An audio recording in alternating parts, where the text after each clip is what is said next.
ਅੱਜ ਆਪਾਂ ਫਰੀਦ ਜੀ ਦੇ ਜਿਹੜੇ ਸ਼ਲੋਕ ਲੈ ਰਹੇ ਹਾਂ ਉਹ 1380 ਅੰਗ ਤੋਂ ਗਿਆਨ ਸ਼ੁਰੂ ਕਰ ਰਹੇ ਹਾਂ ਜੀ। ਮਾਈਕ ਬੰਦ ਕਰ ਦੇਣਾ, ਕਿਸੇ ਦਾ ਮਾਈਕ ਖੁੱਲ੍ਹਾ ਹੈ ਤੇ 57ਵਾਂ ਸ਼ਲੋਕ ਲੈ ਰਹੇ ਹਾਂ ਆਪਾਂ। ਅੰਗ 1380 1380। ਫਰੀਦਾ ਕੋਠੇ ਮੰਡਪ ਮਾੜੀਆਂ ਹੇਤ ਨ ਲਾਏ ਚਿੱਤ, ਮਿੱਟੀ ਪਈ ਅਤੋਲਵੀਂ ਕੋਈ ਨਾ ਹੋਸੀ ਮਿੱਤ। ਫਰੀਦ ਜੀ ਕਹਿੰਦੇ ਪਿਆਰਿਆ ਦੇਖ, ਤੂੰ ਜਿਹੜਾ ਦੁਨੀਆ ਦੇ ਵਿੱਚ ਆਇਆ ਹੈ ਨਾ, ਦੁਨੀਆ ਦੇ ਵਿੱਚ ਖੁੱਭ ਨਾ। ਇੱਥੇ ਜਿਹੜਾ ਹੈਗਾ ਨਾ, ਇੱਥੇ ਤੇ ਇਹ ਤਾਂ ਤੂੰ ਜਿਹੜਾ ਹੈ ਆ, ਇੱਥੇ ਦੁਨੀਆ ਦੇ ਵਿੱਚ ਆਇਆ, ਇਹ ਤਾਂ ਤੇਰਾ ਜਿਹੜਾ ਹੈਗਾ ਇੱਕ ਯਾਤਰਾ ਹੈਗੀ ਆ, ਇੱਕ ਤੇਰੀ ਜਿਹੜੀ ਇਹ ਮੁਸਾਫਿਰ ਹੈਗਾ ਆ। ਤੂੰ ਤੁਰਨਾ ਆ ਇੱਥੇ ਜਿਹੜਾ ਸਫ਼ਰ ਤੈਅ ਕਰਨਾ ਹੈ, ਅੰਦਰ ਦੇ ਸਫ਼ਰ ਤੈਅ ਕਰਨ ਵਾਸਤੇ ਤੈਨੂੰ ਇੱਥੇ ਭੇਜਿਆ ਆ। ਇੱਥੇ ਜਿਹੜਾ ਹੈਗਾ ਇਹ ਤੇਰਾ ਜਿਹੜਾ ਹੈਗਾ ਇਹ ਪਰਮਾਨੈਂਟ ਮੁਕਾਮ ਨਹੀਂ ਹੈਗਾ। ਇੱਥੇ ਕੋਠੇ ਮੰਡਪ ਮਾੜੀਆਂ ਜਿਹੜੀਆਂ ਹੈਗੀਆਂ, ਇਹਨਾਂ ਨੂੰ ਬਣਾ ਕੇ ਜਿਹੜਾ ਹੈਗਾ ਪ੍ਰਾਪਰਟੀਆਂ ਖਰੀਦ ਕੇ ਔਰ ਸਾਰਾ ਕੁਛ ਜਿਹੜਾ ਹੈਗਾ ਇੱਥੇ ਜਿਹੜਾ ਹੈਗਾ, ਜਿਹੜੇ ਤੇਰੇ ਮੁਸਾਫਿਰ ਹੈਗੇ ਆ, ਤੇਰੇ ਰਸਤੇ ਦੇ ਯਾਤਰੂ ਹੈਗੇ, ਉਹਨਾਂ ਦੇ ਨਾਲ ਹੀ ਚਿੱਤ ਲਾ ਕੇ ਬੈਠਾ ਰਹੇਗਾ। ਇਹ ਖਤਮ ਹੋ ਜਾਣਾ ਤੇਰਾ ਜਿਹੜਾ ਹੈਗਾ, ਪਤਾ ਵੀ ਨਹੀਂ ਲੱਗਣਾ ਕਿਹੜੇ ਟਾਈਮ ਜਿਹੜਾ ਹੈਗਾ ਤੇਰਾ ਨੰਬਰ ਆ ਜਾਣਾ, ਤੇਰੀ ਪੁਕਾਰ ਪੈ ਜਾਣੀ ਆ ਉੱਥੇ। ਔਰ ਫਿਰ ਜਿਹੜਾ ਸਰੀਰ ਹੈਗਾ ਜਿਹਦੇ ਨਾਲ ਤੂੰ ਸਾਰਾ ਜਿਹੜਾ ਹੈਗਾ ਸਾਰਾ ਕੁਛ ਕਰ ਰਿਹਾ ਹੈਗਾ, ਇਹ ਤੇਰਾ ਸਰੀਰ ਜਿਹੜਾ ਹੈਗਾ ਇਹਨੇ ਇੰਨੀ ਮਿੱਟੀ ਪੈ ਜਾਣੀ ਇਹਦੇ ਉੱਤੇ ਤੇ ਪਤਾ ਵੀ ਨਹੀਂ ਲੱਗਣਾ ਪਾਏ। ਔਰ ਕੋਈ ਮਿੱਤਰ ਨਹੀਂ, ਕੋਈ ਇਹਨਾਂ 'ਚੋਂ ਨਾ ਕੋਈ ਤੇਰੀ ਪ੍ਰਾਪਰਟੀ, ਨਾ ਕੋਈ ਤੇਰਾ ਰਿਸ਼ਤੇਦਾਰ, ਨਾ ਕੋਈ ਤੇਰਾ ਹੋਰ ਕਿਸੇ ਨੇ ਤੇਰਾ ਜਿਹੜਾ ਹੈਗਾ ਸਾਥ ਨਹੀਂ ਦੇਣਾ ਪਾਏ।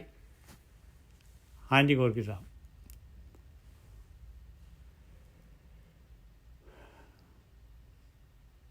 ਹਾਂਜੀ ਠੀਕ ਹੈ ਜੀ। ਉਹ ਕਹਿੰਦੇ ਨੇ ਕਿ ਫਰੀਦਾ ਕੋਠੇ ਮੰਡਪ ਮਾੜੀਆਂ ਏਤ ਨਾ ਲਾਏ ਚਿੱਤ। ਕਿਉਂ ਨਾ ਜੋੜ? ਕਿਉਂਕਿ ਪ੍ਰੋਬਲਮ ਹੈ, ਜਿੱਥੇ ਤੁਹਾਡਾ ਚਿੱਤ ਜੁੜ ਗਿਆ ਤੁਸੀਂ ਉਹਨੂੰ ਗਤੀ ਕਰਨੀ ਆ। ਬਸ ਸੰਸਕਾਰ ਬਣ ਗਏ, ਫਿਰ ਕਾਰਨ ਸ਼ਰੀਰ ਬਣ ਗਿਆ ਉਧਰ ਨੂੰ।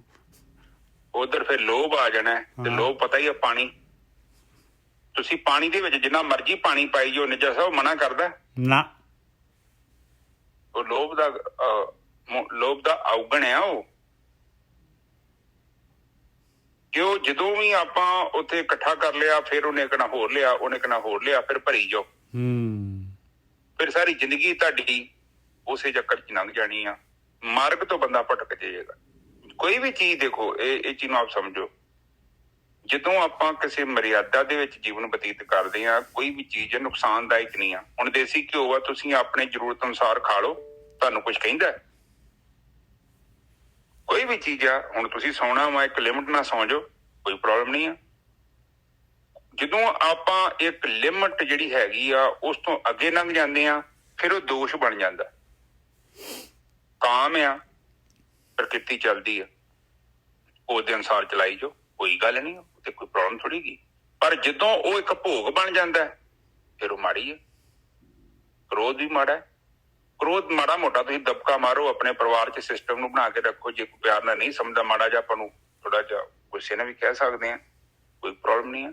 ਪਰ ਇਹ ਨਾ ਹੋਵੇ ਕਿ ਤੁਸੀਂ ਆਪਣੇ ਆਪ 'ਚੋਂ ਬਾਹਰ ਨਿਕਲ ਜਾਓ, ਤੁਹਾਡਾ ਆਪਣੇ ਆਪ ਤੇ ਕੰਟਰੋਲ ਹੀ ਨਾ ਹੋਵੇ। ਮੁੜ ਕੇ ਬੰਦਾ ਤਾਂ ਅੱਧਾ ਘੰਟਾ ਕੰਬਦਾ ਰਹਿੰਦਾ। ਕ੍ਰੋਧ ਜਦੋਂ ਆ ਜਾਂਦਾ ਬੰਦੇ ਨੂੰ, ਫਿਰ ਉਹ ਮਾੜਾ। ਹਾਂ, ਤੁਹਾਨੂੰ ਹੋਸ਼ ਹੈਗੀ ਆ। ਵੈਸੇ ਸਾਧਕ ਦਾ ਇਹ ਫਾਇਦਾ ਹੈ, ਤੁਹਾਨੂੰ ਗੁੱਸਾ ਵੀ ਆਊਗਾ ਪਰ ਤੁਹਾਡੇ ਅੰਦਰ ਹਲਚਲ ਨਹੀਂ ਪੈਦਾ ਹੋਊ। ਜਦੋਂ ਤੁਹਾਡੀ ਅਵਸਥਾ ਬਣ ਗਈ ਨਾ ਥੋੜੀ ਜਿਹੀ, ਕ੍ਰੋਧ ਦਾ ਮਤਲਬ ਨਹੀਂ, ਕ੍ਰੋਧ ਨਹੀਂ ਆਊਗਾ, ਤੁਹਾਨੂੰ ਗੁੱਸਾ ਆਊਗਾ। ਗੁੱਸਾ ਜਿੱਥੇ ਜਾਇਜ਼ ਬਣਦਾ ਹੈ ਉੱਥੇ ਥੋੜਾ ਜਿਹਾ ਜੋਸ਼ ਜ਼ਰੂਰੀ ਹੈ, ਕਿਉਂਕਿ ਤੁਹਾਡੇ ਅੰਦਰ ਬਲੱਡ ਹੈ, ਉਹਨੇ ਪੰਪ ਹੋਣਾ। ਕੋਈ ਚੀਜ਼ਾਂ ਜਿਹੜੀਆਂ ਨਹੀਂ ਸਹੀ, ਤੁਸੀਂ 2-4 ਵਾਰੀ 10 ਵਾਰੀ 20 ਵਾਰੀ ਕਿਹਾ, ਨਹੀਂ ਬੰਦਾ ਸੁਧਰਦਾ, ਫਿਰ ਥੋੜਾ ਜਿਹਾ ਉਹਨੂੰ ਆਪਾਂ ਦਬਾਅ ਪਾ ਕੇ ਕਹਿੰਦੇ ਆ ਕਿ ਬਈ ਤੈਨੂੰ ਕਈ ਵਾਰੀ ਕਿਹਾ, ਇਹ ਚੀਜ਼ ਨੂੰ ਕਿਉਂ ਨਹੀਂ ਬਦਲ ਰਿਹਾ? ਔਰ ਉਹਦਾ ਮਤਲਬ ਇਹ ਨਹੀਂ ਕਿ ਤੁਹਾਨੂੰ ਗੁੱਸਾ ਚੜ ਗਿਆ। ਹਾਂ, ਥੋੜਾ ਜਿਹਾ ਪ੍ਰੈਸ਼ਰ ਪਾ ਕੇ ਗੱਲ ਕੀਤੀ ਜਾ ਰਹੀ, ਠੀਕ ਹੈ ਜੀ। ਹੁਣ ਇਹ ਕਹਿੰਦੇ ਕਿ ਕੋਠੇ ਮੰਡਪ ਮਾੜੀਆਂ ਦੇ ਵਿੱਚ ਜੇ ਤੁਸੀਂ ਚਿੱਤ ਲਾ ਕੇ ਬੈਠੇ ਜੋ, ਤੇ ਫਿਰ ਤੇ ਉਹ ਕੋਈ ਵਧੀਆ ਚੀਜ਼ ਨਹੀਂ ਹੈ। ਇਹਦਾ ਮਤਲਬ ਤੁਸੀਂ ਮਾਰਗ ਤੋਂ ਭਟਕ ਗਏ, 5 ਘਰ ਬਣਾਏ, 5 ਤੋਂ ਫਿਰ ਤੁਹਾਡਾ ਮਨ ਕਰੂਗਾ 10 ਬਣਾਈਏ, 10 ਤੋਂ ਫਿਰ ਸਿਕੰਦਰ ਵਾਂਗੂ ਪਤਾ ਹੀ ਕੋਈ ਨਹੀਂ, ਤੁਸੀਂ ਦੁਨੀਆ ਜਿੱਤਣ ਨੂੰ ਤੁਰ ਪੈਣਾ ਹੈ। ਫਿਰ ਉਹ ਕਹਿੰਦੇ ਆ ਕਿ ਜੇ ਤੇਰੀ ਜ਼ਿੰਦਗੀ ਦਾ ਮਕਸਦ ਆ ਉਹ ਦੁਨਿਆਵੀ ਪਦਾਰਥ ਨਹੀਂ ਹੋਣਾ ਚਾਹੀਦਾ, ਕਿਉਂਕਿ ਇਹ ਕੋਈ ਵਧੀਆ ਚੀਜ਼ ਨਹੀਂ ਹੈਗੀ। ਔਰ ਜਿਹੜਾ ਤੇਰਾ ਸਾਥੀ ਵੀ ਆ, ਫਿਰ ਵੇਖੋ ਤੁਹਾਡਾ ਸਾਥੀ ਕੌਣ ਹੈ। ਤੁਸੀਂ ਵੈਸੇ ਜਿਨ੍ਹਾਂ ਨੂੰ ਸਾਥੀ ਬਣਾ ਕੇ ਬੈਠੇ ਉਹ ਸਾਰੇ ਟੈਂਪਰੇਰੀ ਨੇ। ਸਾਥੀ ਸਾਡਾ ਪਰਮਾਤਮਾ ਹੈ। ਉਹ ਤਾਂ ਮੁਸਾਫਿਰ ਹੈਗੇ, ਉਹ ਤੇ ਵਿਚਾਰੇ ਆਪਣੀ ਯਾਤਰਾ ਤੇ ਨਿਕਲ, ਔਰ ਆਪਾਂ ਫਿਰ ਉਹਨਾਂ ਨੂੰ ਸੋਚਦੇ ਹਾਂ ਕਿ ਸਾਡੇ ਨਾਲ ਵਾਹਵਾ ਤੁਰੇ ਜਾਂਦੇ ਆ। ਪਰ ਤੁਸੀਂ ਦੇਖੋ ਅਜੇ ਤੱਕ ਇਸ ਸ੍ਰਿਸ਼ਟੀ ਤੇ ਨਾ ਤੇ ਕੋਈ ਕਿਸੇ ਨਾਲ ਜੰਮਿਆ ਜੇ ਤੇ ਨਾ ਕੋਈ ਕਿਸੇ ਨਾਲ ਮਰਿਆ ਜੇ। ਹਰ ਇੱਕ ਨੂੰ ਅਲੱਗ-ਅਲੱਗ ਜਾਣਾ ਪਊ। ਤੁਹਾਨੂੰ ਆਪਣੀ ਮੌਤ 'ਚ ਖੁਦ ਪ੍ਰਵੇਸ਼ ਕਰਨਾ ਪਊਗਾ, ਮੈਨੂੰ ਆਪਣੀ ਮੌਤ 'ਚ ਪ੍ਰਵੇਸ਼ ਕਰਨਾ ਪਊਗਾ। ਜਿਹੜੇ ਦੁਨਿਆਵੀ ਰਿਸ਼ਤੇ ਹੈਗੇ ਆ ਬੜੇ ਟੈਂਪਰੇਰੀ ਨੇ, ਔਰ ਇਹਨਾਂ ਦੇ ਪਿੱਛੇ ਤੁਸੀਂ ਜੋ ਅਸਲੀਅਤ ਦੇਖੋਗੇ ਤੇ ਫਿਰ ਤੇ ਰਿਸ਼ਤੇ ਸਾਰੇ ਕੱਚੇ ਨੇ। ਇਹ ਸਭ ਜ਼ਰੂਰਤਾਂ ਦੇ ਰਿਸ਼ਤੇ ਨੇ, ਪਰ ਮੋਹ 'ਚ ਆ ਕੇ ਬੰਦਾ ਉਹ ਫਿਰ ਪਰਵਾਹ ਨਹੀਂ ਕਰਦਾ। ਉਹ ਨਹੀਂ, ਉਹਨੂੰ ਦਿਖਦੇ ਨਹੀਂ ਵਿਚਾਰੇ ਨੂੰ ਕਿ ਇਹ ਸਾਰੇ ਲੋੜਾਂ ਦੇ ਨੇ। ਆਪ ਜਸਟ ਦੇਖੋ ਆਲੇ ਦੁਆਲੇ, ਤੁਹਾਨੂੰ ਪਤਾ ਲੱਗ ਜੂਗਾ। ਇਹ ਕੋਈ ਇਹ ਤੁਹਾਡੇ ਨਾਲ ਕੋਈ ਵੱਖਰਾ ਥੋੜੀ ਹੋਣਾ ਵਾ, ਸਾਰੀ ਦੁਨੀਆ ਦੇ ਨਾਲ ਏਦਾਂ ਹੋ ਰਿਹਾ, ਪਰ ਬੰਦਾ ਫਿਰ ਵੀ ਬਾਜ਼ ਨਹੀਂ ਆਉਂਦਾ। ਉਹ ਫਿਰ ਉਹਨਾਂ ਨਾਲ ਜੁੜਦਾ ਹੈ, ਫਿਰ ਜੁੜਦਾ ਫਿਰ ਪਤਾ ਨਹੀਂ ਕਿੱਧਰ ਚੱਲ ਜਾਂਦਾ ਹੈ। ਕਹਿਣ ਤੋਂ ਭਾਵ ਇੱਕ ਮਾਰਗ ਤੋਂ ਹੀ ਭਟਕ ਜਾਂਦਾ ਹੈ, ਭ੍ਰਿਸ਼ਟ ਹੋ ਜਾਂਦਾ ਹੈ। ਇਹੀ ਚੀਜ਼ ਗੋਰਖੀ ਸਾਹਿਬ ਬਾਣੀ ਬਾਰ-ਬਾਰ ਕਹਿੰਦੀ ਹੈ, ਭਾਈ ਇਹ ਜਿਹੜਾ ਹੈਗਾ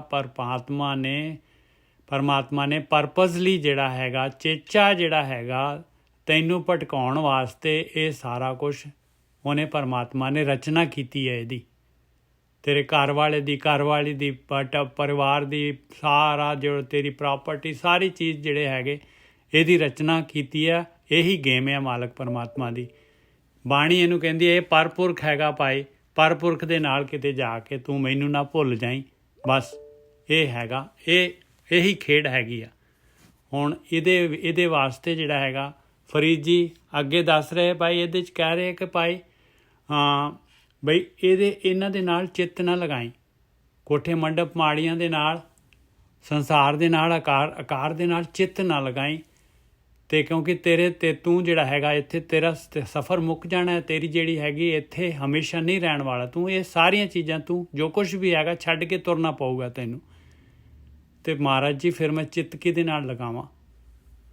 ਹਾਂਜੀ, ਹੁਣ ਅਗਲਾ ਸ਼ਲੋਕ ਲਈਏ। ਫਰੀਦਾ ਮੰਡਪ ਮਾਲ ਨਾ ਲਾਏ, ਕੀ ਨਾ ਲਾਏ? ਚਿੱਤ। ਕਿਉਂ ਇੱਥੇ ਕਿਉਂ ਨਹੀਂ ਲਿਖਿਆ ਮੰਡਪ ਮਾਲ ਨਾ ਲਾਏ ਚਿੱਤ? ਕਿਉਂਕਿ ਅੱਗੇ ਚਿੱਤ ਆ ਗਿਆ। ਮਰਗ ਸਤਾਣੀ ਚਿੱਤ ਧਰ। ਕਹਿੰਦੇ ਫਰੀਦਾ ਮੰਡਪ ਮਾਲ ਨਾ ਲਾਏ ਚਿੱਤ ਨਹੀਂ ਲਿਖਿਆ ਇੱਥੇ ਚਿੱਤ ਅਗਲੇ 'ਚ ਆ ਗਿਆ। ਕਹਿੰਦੇ ਮੰਡਪ ਮਾਲ ਨਾ ਲਾਏ, ਕੀ ਨਾ ਲਾਏ? ਆਪ ਆਟੋਮੈਟਿਕਲੀ ਪਤਾ ਹੈ ਵੀ ਚਿੱਤ ਦੀ ਗੱਲ ਹੋ ਰਹੀ ਹੈ। ਕਿ ਨਹੀਂ ਪਤਾ ਤੇ ਅਗਲੀ ਲਾਈਨ 'ਚ ਦੇਖ ਲਓ, ਮਰਗ ਸਤਾਣੀ ਚਿੱਤ ਧਰ। ਕਹਿੰਦੇ ਕਿੱਥੇ? ਕਹਿੰਦੇ ਇੱਥੇ ਚਿੱਤ ਲਗਾ। ਕਿੱਥੇ ਲਗਾਵਾਂ ਮਹਾਰਾਜ ਜੀ? ਮਰਗ ਸਤਾਣੀ। ਮਰਗ ਕਹਿੰਦੇ ਮੌਤ ਨੂੰ, ਵੀ ਫਲਾਣੇ ਦੇ ਮਰਗਤ ਹੋ ਗਈ, ਫਿਰ ਮੌਤ ਨੂੰ ਚਿੱਤ ਲਗਾਵਾਂ। ਹਾਂ, ਕਿਉਂ? ਮਰਗ ਸਤਾਣੀ ਆ। ਸਤਾਣੀ ਕੀ ਹੁੰਦੀ ਆ? ਬਲਵਾਨ। ਉਹ ਜਿਹੜੀ ਹੈਗੀ ਨਹੀਂ ਹਾਰਦੀ ਕਿਸੇ ਤੋਂ, ਸਾਰਿਆਂ ਨੂੰ ਖਿੱਚ ਲੈਂਦੀ ਆ। ਉਹ ਪਾਵਰਫੁੱਲ ਆ। ਉਹਨੂੰ ਚਿੱਤ ਦੇ ਵਿੱਚ ਰੱਖ ਹਮੇਸ਼ਾ, ਕਿਉਂਕਿ ਤੂੰ ਇੱਥੇ ਦੁਨੀਆ ਦੇ ਵਿੱਚ ਆਇਆ, ਤੇਰਾ ਪੇਪਰ ਹੈਗਾ ਪਿਆਰਿਆ। ਇਹ 3 ਘੰਟੇ ਦਾ ਐਗਜ਼ਾਮ ਹੁੰਦਾ। ਦੇਖੋ ਓਨੇ ਦੇ ਵਿੱਚ ਸਾਰਾ ਕੁਛ ਕਰਨਾ ਪੈਂਦਾ ਪੇਪਰ। ਉਵੇਂ ਦਾ ਆਪਣੀ ਜਿੰਨੀ ਉਮਰ ਦਿੱਤੀ ਆ ਉਹਦੇ ਵਿੱਚ ਆਪਾਂ ਨੂੰ ਇਹ ਯਾਤਰਾ ਕਰਨੀ ਪਊਗੀ। ਇਸ ਕਰਕੇ ਟਾਈਮ ਯਾਦ ਰੱਖ, ਮੌਤ ਨੂੰ ਯਾਦ ਰੱਖ ਵੀ ਮੌਤ ਜਿਹੜਾ ਆ ਜਾਣੀ ਹੈ ਤੇਰੇ। ਔਰ ਲਵੇਸਲਾ ਨਾ ਹੋ ਇਸ ਗੱਲ ਦੇ ਉੱਤੇ। ਦੂਸਰਾ, ਸਾਈ ਜਾਏ ਸੰਭਾਲ ਜਿੱਥੇ ਹੀ ਤੋ ਅੰਜਣਾ। ਕਹਿੰਦੇ ਉਹ ਜਗ੍ਹਾ ਦੇਖ ਜਿੱਥੇ ਤੂੰ ਜਾਣਾ ਹੈਗਾ। ਉੱਧਰ ਨੂੰ ਸੋਚ ਵੀ ਜਿੱਥੇ ਜਾਣਾ ਹੈਗਾ ਤੂੰ ਜਾਣਾ ਹੈ ਮਾਲਕ ਪਰਮਾਤਮਾ ਦੇ ਵੱਲ, ਨਹੀਂ ਤਾਂ ਫਿਰ ਜੂਨਾਂ ਦੇ ਵਿੱਚ ਘੁੰਮੇਗਾ ਪਿਆਰਿਆ। ਇਸ ਕਰਕੇ ਉਸ ਜਗ੍ਹਾ ਨੂੰ ਸੰਭਾਲ ਪਾਏ ਜਿੱਥੇ ਜਾਣਾ ਹੈ। 2 ਚੀਜ਼ਾਂ ਯਾਦ ਰੱਖ, ਇੱਕ ਮੌਤ ਯਾਦ ਰੱਖ, ਇੱਕ ਜਿਹੜਾ ਤੂੰ ਜਿੱਥੇ ਜਾਣਾ ਹੈਗਾ। ਬਸ। ਹਾਂਜੀ ਗੋਰਖੀ ਸਾਹਿਬ।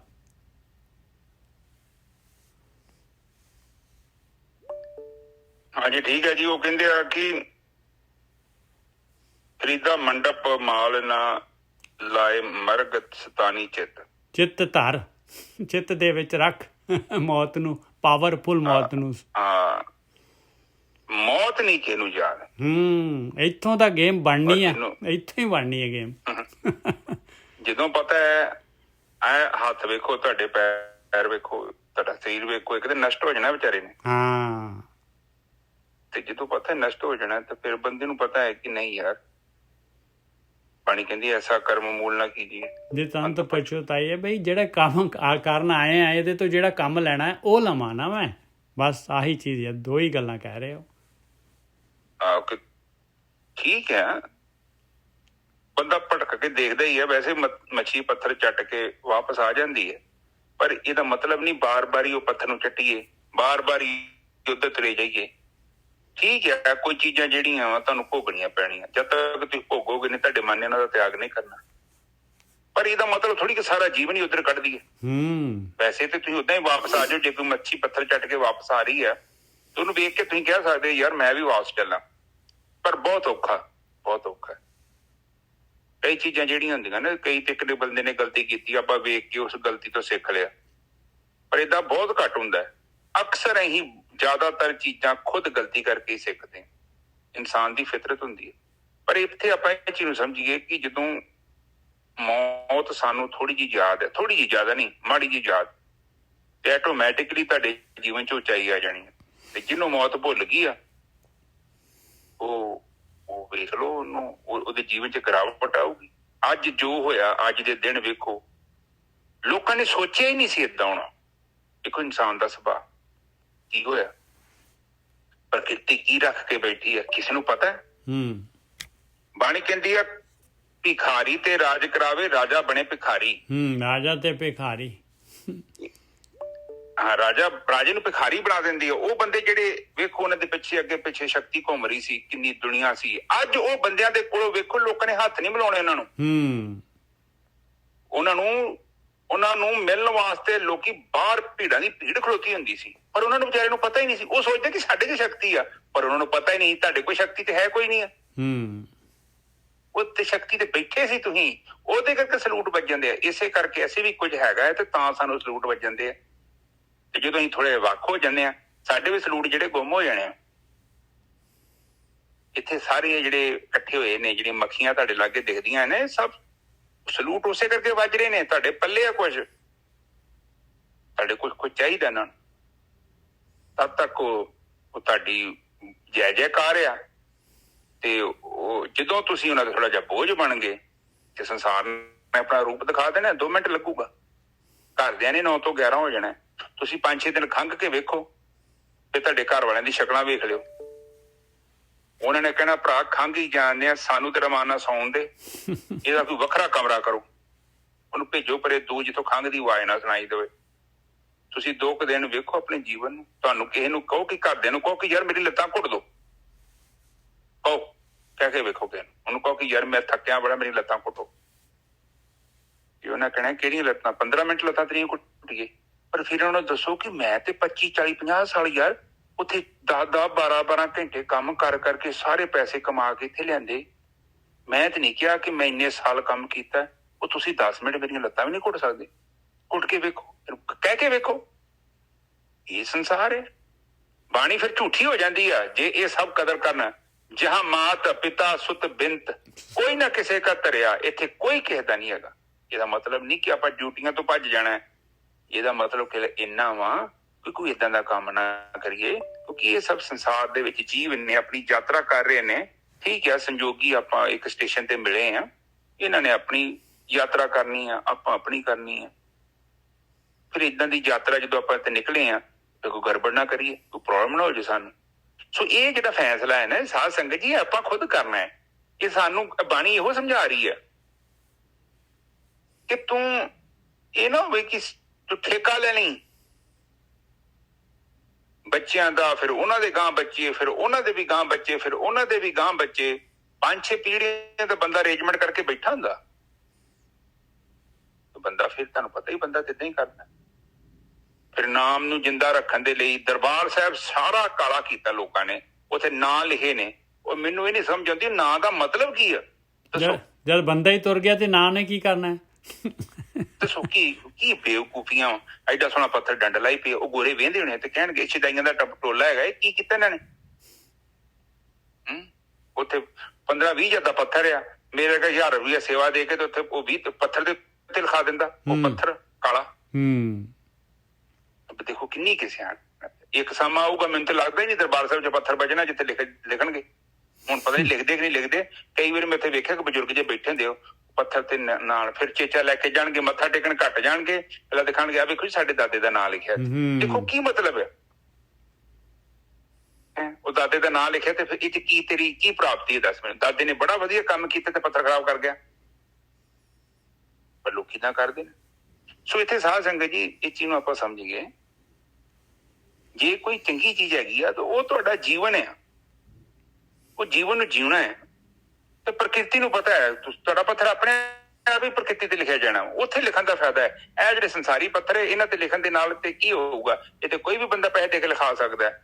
ਸਾਡਾ ਜੀਵਨ ਇੱਕ ਸਿਆਣਪ ਦੇ ਨਾਲ, ਇੱਕ ਬੁੱਧੀ ਦੇ ਨਾਲ, ਇੱਕ ਵਿਵੇਕ ਦੇ ਨਾਲ ਬਤੀਤ ਹੋਇਆ ਨਾ, ਤੇ ਪ੍ਰਕਿਰਤੀ ਦੇ ਉੱਤੇ ਬੜਾ ਗਹਿਰਾ ਪੱਥਰ ਲਿਖਿਆ ਜਾਊਗਾ ਔਰ ਉਹਦੀ ਹੀ ਕੀਮਤ ਹੈ।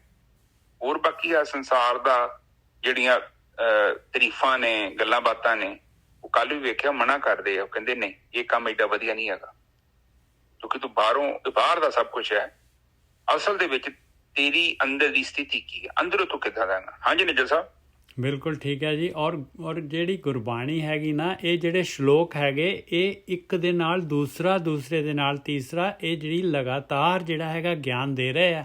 ਇਹ ਜਿਹੜੇ ਹੈਗੇ ਇਹ ਐਵੇਂ ਹੀ ਹੈਪੇਜ਼ਡਲੀ ਨਹੀਂ, ਇਹ ਜਿਹੜੇ ਹੈਗੇ ਚਿਣੇ ਹੋਏ ਮੋਤੀ ਪਾਏ। ਅਗਲਾ ਜਿਹੜਾ ਸ਼ਲੋਕ ਆ ਰਿਹਾ, ਇਸ ਤੋਂ ਪਹਿਲਾਂ ਜਿਹੜਾ ਹੈਗਾ ਮੈਂ ਇਹ ਦੱਸਦਾ ਵੀ ਅਸੀਂ 1380 1380 ਅੰਗ ਦੇ ਉੱਤੇ ਹੈਗੇ ਹਾਂ। 58ਵਾਂ ਸ਼ਲੋਕ ਅਸੀਂ ਲਿਆ ਹੈ।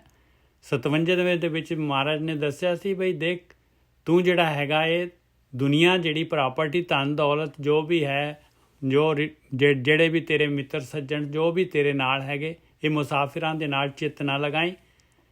ਔਰ ਇਸ ਤੋਂ ਅਗਲੇ 'ਚ ਦੱਸ ਰਿਹਾ ਵੀ ਚਿੱਤ ਲਾਉਣਾ ਹੈ ਤੇ ਇੱਕ ਤੂੰ ਆਪਣੇ ਚਿੱਤ ਦੇ ਵਿੱਚ ਮੌਤ ਨੂੰ ਯਾਦ ਰੱਖੀ ਵੀ ਪਾਵਰਫੁੱਲ ਆ ਤੂੰ, ਮੌਤ ਤੋਂ ਕੋਈ ਤੈਨੂੰ ਬਚਾ ਨਹੀਂ ਸਕਦਾ। ਦੂਸਰੀ ਚੀਜ਼ ਚਿੱਤ ਲਗਾਈ ਵੀ ਜਿਹੜੇ ਕੰਮ ਤੂੰ ਆਇਆ ਆ, ਜਿਹੜੀ ਜਗ੍ਹਾ ਤੇ ਤੂੰ ਜਾਣਾ ਆ, ਉਹਦੇ ਵਾਸਤੇ ਕੀ ਕਰਨਾ ਆ, ਉਸ ਨੂੰ ਆਪਣੇ ਚਿੱਤ 'ਚ ਰੱਖੀ। ਇਸ ਤੋਂ ਅੱਗੇ ਹੁਣ ਜਿਹੜਾ ਹੈਗਾ ਅਗਲਾ ਸ਼ਲੋਕ ਆ ਰਿਹਾ ਹੈ, ਫਰੀਦਾ ਜਿੰਨੀ ਕਮੀ ਨਾਹੀ ਗੁਣ ਤੇ ਕਮੜੇ ਵਿਸਾਰ। ਕਹਿੰਦੇ ਦੇਖ ਲੈ ਪਿਆਰਿਆ, ਜੋ ਜਿੱਥੇ ਵੀ ਚਿੱਤ ਲਗਾ ਰਿਹਾ ਆ ਉੱਥੇ ਚਿੱਤ ਨਾ ਲਗਾ। ਇਹਨਾਂ ਕੰਮਾਂ ਦੇ ਵਿੱਚ ਕੋਈ ਫਾਇਦਾ ਨਹੀਂ ਹੈਗਾ ਤੈਨੂੰ, ਇਹਦੇ ਨਾਲ ਤੇਰੇ ਨਾਲ ਕੁਛ ਵੀ ਨਹੀਂ ਜਾਣ ਵਾਲਾ ਇਹਦੇ ਵਿੱਚੋਂ। ਫਰੀਦਾ ਜਿੰਨੀ ਕਮੀ ਨਾ ਹੈ ਗੁਣ ਤੇ ਕਮੜੇ ਵਿਸਾਰ, ਮਤ ਸ਼ਰਮਿੰਦਾ ਥੀ ਵਈ ਸਾਈਂ ਦਾ ਦਰਬਾਰ। ਦੇਖ ਅਗਲੇ ਨੇ ਇਹੀ ਪੁੱਛਣਾ ਹੈ ਧਰਮਰਾਜ ਨੇ, ਅਵਰ ਕਰਤੂਤ ਸਗਲੀ ਜਮ ਡਾਨੇ, ਗੋਬਿੰਦ ਭਜਨ ਬਿਨ ਤਿਲ ਨਹੀਂ ਮਾਨੇ। ਉਹ ਕਹਿੰਦਾ ਭਜਨ ਹੈਗਾ ਤੇ ਇੱਧਰ ਆ ਜਾ ਮਿੱਤਰਾ, ਨਹੀਂ ਤਾਂ ਉਹ ਲਾਈਨ ਜਾ ਰਹੀ ਹੈ, ਉਹ ਲਾਈਨ ਦੇ ਵਿੱਚ ਖੜਾ ਹੋ ਜਾ। ਬਸ ਇਹ ਚੀਜ਼ ਕੁਐਸਚਨ ਉੱਥੇ ਹੋਣਾ ਹੀ ਹੋਣਾ ਹੈ ਬਈ ਤੂੰ ਕਾਹਦੇ ਵਾਸਤੇ ਤੈਨੂੰ ਭੇਜਿਆ ਸੀ, ਉਹ ਕੰਮ ਕੀਤਾ ਹੈ, ਦਿਖਾ ਦੇ ਤੇਰੇ ਕੋਲ ਨਾਮ ਧਨ ਹੈਗਾ, ਤੇ ਨਹੀਂ ਤਾਂ ਭਾਈ ਉਹ ਲਾਈਨ ਹੈ 84 ਲੱਖ ਜੂਨਾਂ ਦੀ, ਉਹ ਆਪੇ ਤੇਰਾ ਨੰਬਰ ਜਿਹੜਾ ਕਿੱਥੇ ਲੱਗਣਾ ਆਪੇ ਪਤਾ ਲੱਗ ਜਾਣਾ। ਫਰੀਦਾ ਜਿੰਨੀ ਕਮੀ ਨਾ ਹੈ ਗੁਣ ਤੇ ਕਮੜੇ ਵਿਸਾਰ। ਉਹ ਕੰਮ ਜਿਹੜੇ ਹੈਗੇ ਉਹਨਾਂ ਦੇ ਵਿੱਚ ਚਿੱਤ ਨਾ ਲਗਾ, ਆਟੋਮੈਟਿਕਲੀ ਰੂਟੀਨ ਦੇ ਨਾਲ ਜੋ ਹੋ ਰਿਹਾ ਆ ਉਹਨੂੰ ਹੋਣ ਦੇ। ਆਪਾਂ ਜਿਹੜੇ 24 ਘੰਟੇ 24/7 ਜਿਹੜਾ ਹੈਗਾ ਦੁਨੀਆ ਦੇ ਧੰਦਿਆਂ ਦੇ ਬਾਰੇ, ਆ ਸਾਰਾ ਜਿਹੜਾ ਹੈਗਾ ਪਰਿਵਾਰ ਦੇ ਬਾਰੇ, ਹੋਰ ਸਾਰਾ 24 ਘੰਟੇ ਹੀ ਘੁੰਮਦਾ ਰਹਿੰਦਾ ਹੈ। ਕਹਿੰਦੇ ਇਹਨਾਂ ਨੂੰ ਛੱਡ ਪਿਆਰਿਆ, ਇਹਨਾਂ ਨੂੰ ਛੱਡ, ਨਹੀਂ ਤਾਂ ਉੱਥੇ ਤੈਨੂੰ ਸ਼ਰਮਿੰਦਾ ਹੋਣਾ ਪੈਣਾ ਹੈ ਉਹ ਧਰਮਰਾਜ ਦੀ ਕਚਹਿਰੀ ਦੇ ਵਿੱਚ। ਹਾਂਜੀ ਗੋਰਗੀ ਸਾਹਿਬ। ਹੁਣ ਉਦੋਂ ਮੈਂ ਪੜ੍ਹ ਰਿਹਾ ਸੀ, ਉਹ ਕਹਿੰਦੇ ਕਿ ਧਰਤੀ ਤੇ ਇੰਨਾ ਜ਼ਿਆਦਾ ਅੰਨ ਹੈਗਾ, ਅਨਾਜ ਹੈਗਾ, ਹਾਂਜੀ, ਕਿ ਬਹੁਤ ਸਾਰੇ ਦੇਸ਼ਾਂ ਦੀ ਜਿਹੜੀ ਗਰੀਬੀ ਦੂਰ ਹੋ ਸਕਦੀ ਹੈ, ਮਤਲਬ ਰੋਟੀ ਉਹਨਾਂ ਦੀ ਮਿਲ ਸਕਦੀ ਹੈ। ਬਹੁਤ ਕਈ ਕੰਟਰੀਆਂ ਬਹੁਤ ਪੂਰ ਆ, ਗਰੀਬ ਨੇ, ਉੱਥੇ ਉਹਨਾਂ ਅੰਨ ਨਹੀਂ ਹੈਗਾ ਜਿੰਨਾ ਸਾਡੇ ਕੋਲ ਅੰਨ ਹੈ। ਪੰਜਾਬ ਵਰਗੀ ਜ਼ਮੀਨ ਬਹੁਤ ਘੱਟ ਆ, ਬਿਲਕੁਲ ਨਾ ਕੋਈ ਇੰਨਾ ਸਾਧਨ ਹੈਗੇ। ਕਹਿੰਦੇ ਕਿ ਇੱਕ ਵਾਰੀ ਪਤਾ ਨਹੀਂ ਕਿੰਨੀ ਕੁ ਕਣਕ ਪੈਦਾ ਹੋ ਗਈ, ਪਤਾ ਨਹੀਂ ਕਿਹੜੇ ਦੇਸ਼ ਦੀ ਗੱਲ ਸੀ, ਮੈਂ ਪੜ੍ਹ ਰਿਹਾ ਸੀ, ਉਹਨਾਂ ਨੇ ਸਮੁੰਦਰ 'ਚ ਰੋੜਤੀ, ਨਦੀਆਂ 'ਚ ਰੋੜਤੀ, ਪਰ ਦਿੱਤੀ ਨਹੀਂ। ਹਾਂ ਬਿਲਕੁਲ ਇਸ ਤਰ੍ਹਾਂ ਹੀ ਆ। ਐਸਾ ਇਨਸਾਨ ਹੈ। ਐਸਾ ਇਨਸਾਨ ਦੀ ਸੋਚ ਆ। ਮੈਂ ਨਾਈਜੀਰੀਆ ਦੇ ਵਿੱਚ ਕੰਮ ਕੀਤਾ, ਇੱਥੇ ਕਾਲੇ ਜਿੱਥੇ ਬਲੈਕ ਲੋਕ ਰਹਿੰਦੇ ਨਾ, ਕਾਲੇ ਬਹੁਤ ਕਾਲੇ ਲੋਕ, ਇੱਕੋ ਹੀ ਰੰਗ ਉੱਥੇ ਅਫਰੀਕਾ 'ਚ। ਹਾਂਜੀ ਹਾਂਜੀ। ਉੱਥੇ ਨਾ ਬੜੀਆਂ ਵੱਡੀਆਂ ਕੰਪਨੀਆਂ ਨੇ, ਇੱਕ ਸ਼ੈਲ ਕੰਪਨੀ ਆ, ਇੱਕ ਸ਼ੈਵਰੋਨ ਆ, ਇੱਕ ਐਕਸ਼ਨ ਮੋਬਾਈਲ ਆ, ਇਹਨਾਂ ਦੇ ਕੰਮ ਨੇ ਉੱਥੇ। ਉੱਥੇ ਗੈਸ ਨਿਕਲਦੀ ਹੈ ਬਹੁਤ ਜ਼ਿਆਦਾ, ਤੇ ਗੈਸ ਦੇ ਨਾਲ ਤੇਲ ਨਿਕਲਦਾ। ਉਹ ਕੀ ਕਰਦੇ ਆ ਨਿੱਜਰ ਸਾਹਿਬ, ਘੱਟੋ ਘੱਟ ਮੇਰਾ ਜਿਹੜਾ ਸ਼ਿਪ ਸੀ ਨਾ ਉਸ ਟਾਈਮ ਤੇ 2 ਕਿਲੋਮੀਟਰ ਦੂਰ ਸੀ ਜਿੱਥੇ ਫਲੇਅਰ ਲੱਗੀ ਆ। ਫਲੇਅਰ ਦੇ ਵਿੱਚ ਸੰਗਤ ਜੀ ਪਤਾ ਕੀ ਹੁੰਦਾ ਕਿ ਇਹ ਲੋਕ ਕੀ ਕਰਦੇ ਆ, ਕਿ ਗੋਰੇ ਲੋਕ ਕੀ ਕਰਦੇ ਆ, ਉੱਥੋਂ ਤੇਲ ਚਾਹੁੰਦੇ ਨੇ, ਕਿਉਂਕਿ ਤੇਲ ਨੂੰ ਕੈਰੀ ਕਰਨਾ ਬੜਾ ਆਸਾਨ ਹੈ, ਉੱਥੇ ਖਰਚਾ ਕੋਈ ਨਹੀਂ ਆਉਂਦਾ। ਗੈਸ ਨੂੰ ਉਹ ਏਦਾਂ ਕੀ ਕਰਦੇ, ਹਵਾ 'ਚ ਹੀ ਸਾੜ ਦਿੰਦੇ ਆ।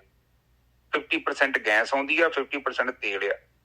ਦੇਖੋ ਉਹ ਜਿਹੜੀ ਗੈਸ ਹੈ ਨਾ, ਜੇ ਉਹ ਚਾਹੁਣ ਉੱਥੇ ਜ਼ਮੀਨ ਤੇ ਭੇਜ ਕੇ ਉਹਦੇ ਨਾਲ ਬੱਤੀ ਪੈਦਾ ਕੀਤੀ ਜਾ ਸਕਦੀ ਹੈ, ਔਰ ਕਈ ਲੋਕਾਂ ਦੇ ਘਰ ਰੋਜ਼ਗਾਰ, ਕਈਆਂ ਨੂੰ ਕੁਛ ਮਿਲ ਸਕਦਾ ਹੈ। ਪਰ ਉਹ ਜਿਹੜੀਆਂ ਕੰਪਨੀਆਂ ਨੇ ਉਹ ਨਹੀਂ ਚਾਹੁੰਦੀਆਂ ਕਿ ਲੋਕ ਸਿਆਣੇ ਹੋਣ, ਲੋਕਾਂ ਨੂੰ ਸਹੂਲਤਾਂ ਦਿੱਤੀਆਂ ਜਾਣ। ਇਸੇ ਕਰਕੇ ਉਹ ਅਫਰੀਕਾ ਦੇ ਵਿੱਚ ਜਦੋਂ ਗੋਰਾ ਫੜਿਆ ਜਾਂਦਾ ਨਾ ਕੋਈ, ਉਹਨੂੰ ਛੱਡਦੇ ਨਹੀਂ, ਉਹਨੂੰ ਮਾਰ ਦਿੰਦੇ ਆ। ਬਹੁਤ ਦੁਖੀ ਹੋ ਜਾਂਦੇ ਕਿ ਇਹ ਸਾਡੇ ਦੇਸ਼ ਚੋਂ ਇਸ ਮਤਲਬ ਚੋਰੀ ਕਰ ਰਹੇ ਆ। ਕਰਪਟ ਕੰਟਰੀਆਂ ਨਾ, ਬਹੁਤ ਕਰਪਸ਼ਨ ਹੈ, ਆਪਣੇ ਦੇਸ਼ ਤੋਂ ਵੱਧ ਕਰਪਸ਼ਨ ਹੈ ਉਹਨਾਂ ਕੰਟਰੀਆਂ 'ਚ। ਪਰ ਮੈਂ ਮਹਿਸੂਸ ਕਰਦਾ ਕਿ ਉਹ 2 ਕਿਲੋਮੀਟਰ ਜਿਹੜੀ ਅੱਗ ਲੱਗਣ ਦੀ ਆ, ਨਿੱਜਰ ਸਾਹਿਬ ਮੇਰੇ ਕੋਲ ਹੀਟ ਆਉਂਦੀ ਆ, ਸਮਝ ਲਓ ਕਿ ਕਿੰਨੀ ਗੈਸ ਉਹ ਲੋਕ ਏਦਾਂ ਹੀ ਡਾ ਦਿੰਦੇ। ਬਿਲਕੁਲ। ਜਦਕਿ ਉਸ ਗੈਸ ਦੇ ਨਾਲ ਉਹ ਲੋਕਾਂ ਦਾ ਭਲਾ ਹੋ ਸਕਦਾ, ਪਰ ਏਦਾਂ ਦੀ ਸੋਚ ਨਹੀਂ ਰੱਖਦੇ ਲੋਕ। ਹੁਣ ਉਹ ਪਾਣੀ ਕਹਿੰਦੀ ਆ ਕਿ ਏਦਾਂ ਦਾ ਕੰਮ ਨਾ ਕਰੋ ਯਾਰ, ਹੈਂ, ਕਿਉਂਕਿ ਜੇ ਤੇਰੇ ਮੰਦੇ ਕੰਮ ਹੈ ਨਾ, ਇਹਨਾਂ ਨੂੰ ਛੱਡ ਦੇ। ਕਿਉਂ? ਕਿਉਂਕਿ ਤੈਨੂੰ ਮਾਰਗ ਤੋਂ ਭਟਕਾ ਰਹੇ ਆ। ਆਪ ਜਸਟ ਦੇਖੋ, ਬੇਸ਼ੱਕ ਇਨਸਾਨ ਦੀ ਪਾਵਰ ਨਹੀਂ ਆ ਕਿ ਪ੍ਰਕਿਰਤੀ ਲਾਇਕ ਕਰਦੀ ਉਹ ਚੀਜ਼ ਨੂੰ ਕਿ ਤੁਸੀਂ ਨਿੱਜਰ ਸਾਹਿਬ ਉਹ ਚੀਜ਼ ਨੂੰ ਖੋ ਕੇ ਕਿਸੇ ਕੋਲੋਂ ਉੱਥੇ ਡਿਸਟਰੋਏ ਕਰ ਦੋ। ਪ੍ਰਕਿਰਤੀ ਤੇ ਕਿਤੇ ਲਾਇਕ ਨਹੀਂ ਕਰਦੀ ਏਦਾਂ ਦਾ। ਪ੍ਰਕਿਰਤੀ ਦੇ ਆ ਦੇਖੋ, ਹਵਾ ਵਾ, ਪਾਣੀ ਹੈ, ਅਗਨ ਆ, ਉਹ ਤੱਤਾਂ ਨੂੰ ਬਰਾਬਰ ਵੰਡਿਆ। ਬਿਲਕੁਲ। ਚੋਰ ਨੂੰ ਵੀ, ਸਾਧ ਨੂੰ ਵੀ, ਜਿਹੜਾ ਹੈਗਾ ਜਿਹੇ ਜਿਹਾ ਮਰਜ਼ੀ ਹੈਗਾ ਬੰਦਾ, ਅਵਗੁਣ ਭਰਿਆ, ਸਾਰਿਆਂ ਨੂੰ ਦੇ ਰਹੀ ਹੈ ਭਾਈ, ਸਾਰਿਆਂ ਨੂੰ, ਪਾਪੀ ਨੂੰ ਵੀ, ਸਭ ਕੁਝ ਦੇ ਰਹੀ ਹੈ। ਹਾਂ, ਕਿੱਡੇ ਕਿੱਡੇ ਖਤਰਨਾਕ ਲੋਕ ਹੈ, ਰੱਬ ਦੇ ਸਾਹ ਹੀ ਬੰਦ ਕਰਦੇ ਪਏ ਸਾਰਿਆਂ ਦਾ, ਜਿੱਦਾਂ ਸਿਸਟਮ ਚਲਾਵੇ ਤੇ। ਕਈ ਲੋਕ ਕਹਿੰਦੇ ਵੀ ਏਦਾਂ। ਮੈਂ ਕਹਿੰਦਾ ਕਿ ਦੇਖੋ, ਇਨਸਾਨ ਜਿਹੜਾ, ਇਨਸਾਨ ਨੂੰ ਆਪਣਾ ਜੀਵਨ ਜਿਹੜਾ ਹੈ ਨਾ, ਉਹਦਾ ਮਕਸਦ ਕੇਵਲ ਪਦਾਰਥ ਨਹੀਂ ਹੋਣਾ ਬਣਾਉਣਾ ਚਾਹੀਦਾ। ਪਰ ਤੁਸੀਂ ਦੇਖੋ ਸਾਰੀ ਦੁਨੀਆ ਹੀ ਪਦਾਰਥਾਂ 'ਚ। ਫਿਰ ਬਾਣੀ ਕਹਿੰਦੀ ਪੂਰਾ ਦੇ ਪੂਰ ਡੁੱਬ ਰਹੇ ਇਸੇ ਕਰਕੇ। ਬਾਣੀ ਆਪਾਂ ਪੜ੍ਹਦੇ ਹਾਂ ਪਰ ਆਪਾਂ ਅਸਰ ਨਹੀਂ ਕਰਨਾ ਚਾਹੁੰਦੇ। ਕਿਉਂ ਨਹੀਂ ਕਰਨਾ ਚਾਹੁੰਦੇ? ਕਿਉਂਕਿ ਉੱਥੇ ਮਿਹਨਤ ਬੜੀ, ਜ਼ੋਰ ਬੜਾ ਲੱਗਣਾ। ਫਿਰ ਆੜੀਆਂ ਚੀਜ਼ਾਂ ਛੱਡਣੀਆਂ ਪੈਣਗੀਆਂ, ਭਗਤੀ ਕਰਨੀ ਪਊਗੀ। ਆਪਣਾ ਜਿੱਥੇ ਮੰਨ ਲਓ ਕਿ ਤੁਸੀਂ 12-13 ਘੰਟੇ ਕੰਮ ਕਰਦੇ ਜੋ, 1 ਘੰਟਾ ਤੁਹਾਨੂੰ ਆਪਣੇ ਆਪ ਨੂੰ ਦੇਣਾ ਪਊਗਾ। ਬੰਦਾ ਤੇ ਤਕੜੀ 'ਚ ਜੋਖਦਾ। ਬੰਦਾ ਕਹਿੰਦਾ ਅਗਲੇ ਜਨਮ 'ਚ ਕੀ ਹੋਣਾ, ਨਹੀਂ ਹੋਣਾ, ਕੀ ਪਤਾ ਇਹ ਗੱਲਾਂ ਸਹੀ ਲਿਖੀਆਂ ਜਾਂ ਗਲਤ ਲਿਖੀਆਂ। ਪਰ ਜਿਹਨੇ ਫਸਲ ਨਹੀਂ ਬੀਜੀ ਉਹ ਕਿੱਦਾਂ ਆਸ ਰੱਖ ਸਕਦਾ ਨਿੱਜਰ ਸਾਹਿਬ? ਜਦੋਂ ਫਸਲ ਹੀ ਨਹੀਂ ਬੀਜੀ ਕਿੱਥੋਂ ਆਊਗੀ? ਪੈਦਾਵਾਰ ਕਿੱਥੋਂ ਹੋਊਗੀ? ਤੇ ਪਰ ਉਹ ਬੰਦਾ ਨਹੀਂ ਏਦਾਂ ਸੋਚਦਾ। ਚਲੋ ਉਹ ਨਹੀਂ ਸੋਚਦੇ, ਚਲੋ ਉਹਨਾਂ ਦੀ ਛੱਡੀਏ ਆਪਾਂ ਗੱਲ। ਕਮ ਸੇ ਕਮ ਆਪਾਂ 103 ਬੰਦੇ ਆ, ਆਪਾਂ ਤੇ ਸੋਚੀਏ ਕਿ ਨਹੀਂ ਯਾਰ, ਇਹ ਬਾਣੀ ਜਿਹੜੀ ਬ੍ਰਹਮ ਗਿਆਨੀ ਲੈ ਕੇ ਗਏ ਉਹ ਸਾਡੇ ਵਾਸਤੇ ਲੈ ਕੇ ਗਈ ਆ। ਚਲੋ ਦੂਜਾ ਨਾ ਕਰੇ ਉਹ ਆਪਣੀ ਜ਼ਿੰਦਗੀ ਦਾ ਖੁਦ ਜਵਾਬਦੇਹੀ ਆ। ਪਰ ਮੈਂ ਤੇ ਆਪਣੇ ਜੀਵਨ ਨੂੰ ਵੇਖਾਂ ਨਾ, ਕਿਉਂਕਿ ਮੇਰਾ ਜਵਾਬ ਤੇ ਮੈਂ ਹੀ ਦੇਣਾ ਵਾ, ਅਗਲੇ ਬੰਨੇ ਕਹਿਣ ਦੇਣਾ। ਆ ਸ਼ਰਮਿੰਦਾ ਹੋਣਾ ਪੈਣਾ ਤੈਨੂੰ ਉੱਥੇ ਜਾ ਕੇ। ਬਿਲਕੁਲ। ਹੁਣ ਤੁਸੀਂ ਉੱਥੇ ਕਹੋਗੇ ਧਰਮਰਾਜ ਨੂੰ ਕਿ ਉਹ ਚੋਰੀ ਕਰਦੇ, ਮੈਂ ਉਹਦੇ ਵੇਖ ਕੇ ਚੋਰੀ ਕਰਨੀ ਸ਼ੁਰੂ ਕਰਤੀ। ਨਿੱਜਰ ਸਾਹਿਬ ਕਹਿੰਦੇ, ਉਹਨੇ ਕਹਿਣਾ ਹੈ ਕਿ ਆਹ ਦੇਖ ਉਹਨੂੰ ਆਹ ਜੂਨ ਜਾ ਰਹੀ ਹੈ, ਤੈਨੂੰ ਵੀ ਦੇ ਦੇਣੀ, ਤੂੰ ਵੀ ਚੱਲ ਪਾ ਉਧਰ ਨੂੰ। ਬਸ ਉਹਨੇ ਕਹਿਣਾ ਵੀ ਲਾਗੇ ਇੱਕ ਬ੍ਰਹਮ ਗਿਆਨੀ ਹੈਗਾ ਸੀ, ਫਿਰ ਉਹਦੇ ਨੂੰ ਵੇਖ ਕੇ ਤੂੰ ਬ੍ਰਹਮ ਗਿਆਨ ਕਿਉਂ ਨਹੀਂ ਪ੍ਰਾਪਤ ਕੀਤਾ? ਹੋਰ ਤੈਨੂੰ ਜ਼ਿਆਦਾ ਚੰਗਾ ਲੱਗਦਾ ਸੀ। ਠੀਕ ਹੈ ਜੀ, ਅੱਗੇ ਚੱਲੀ ਨਿੱਜਰ ਸਾਹਿਬ। ਫਰੀਦਾ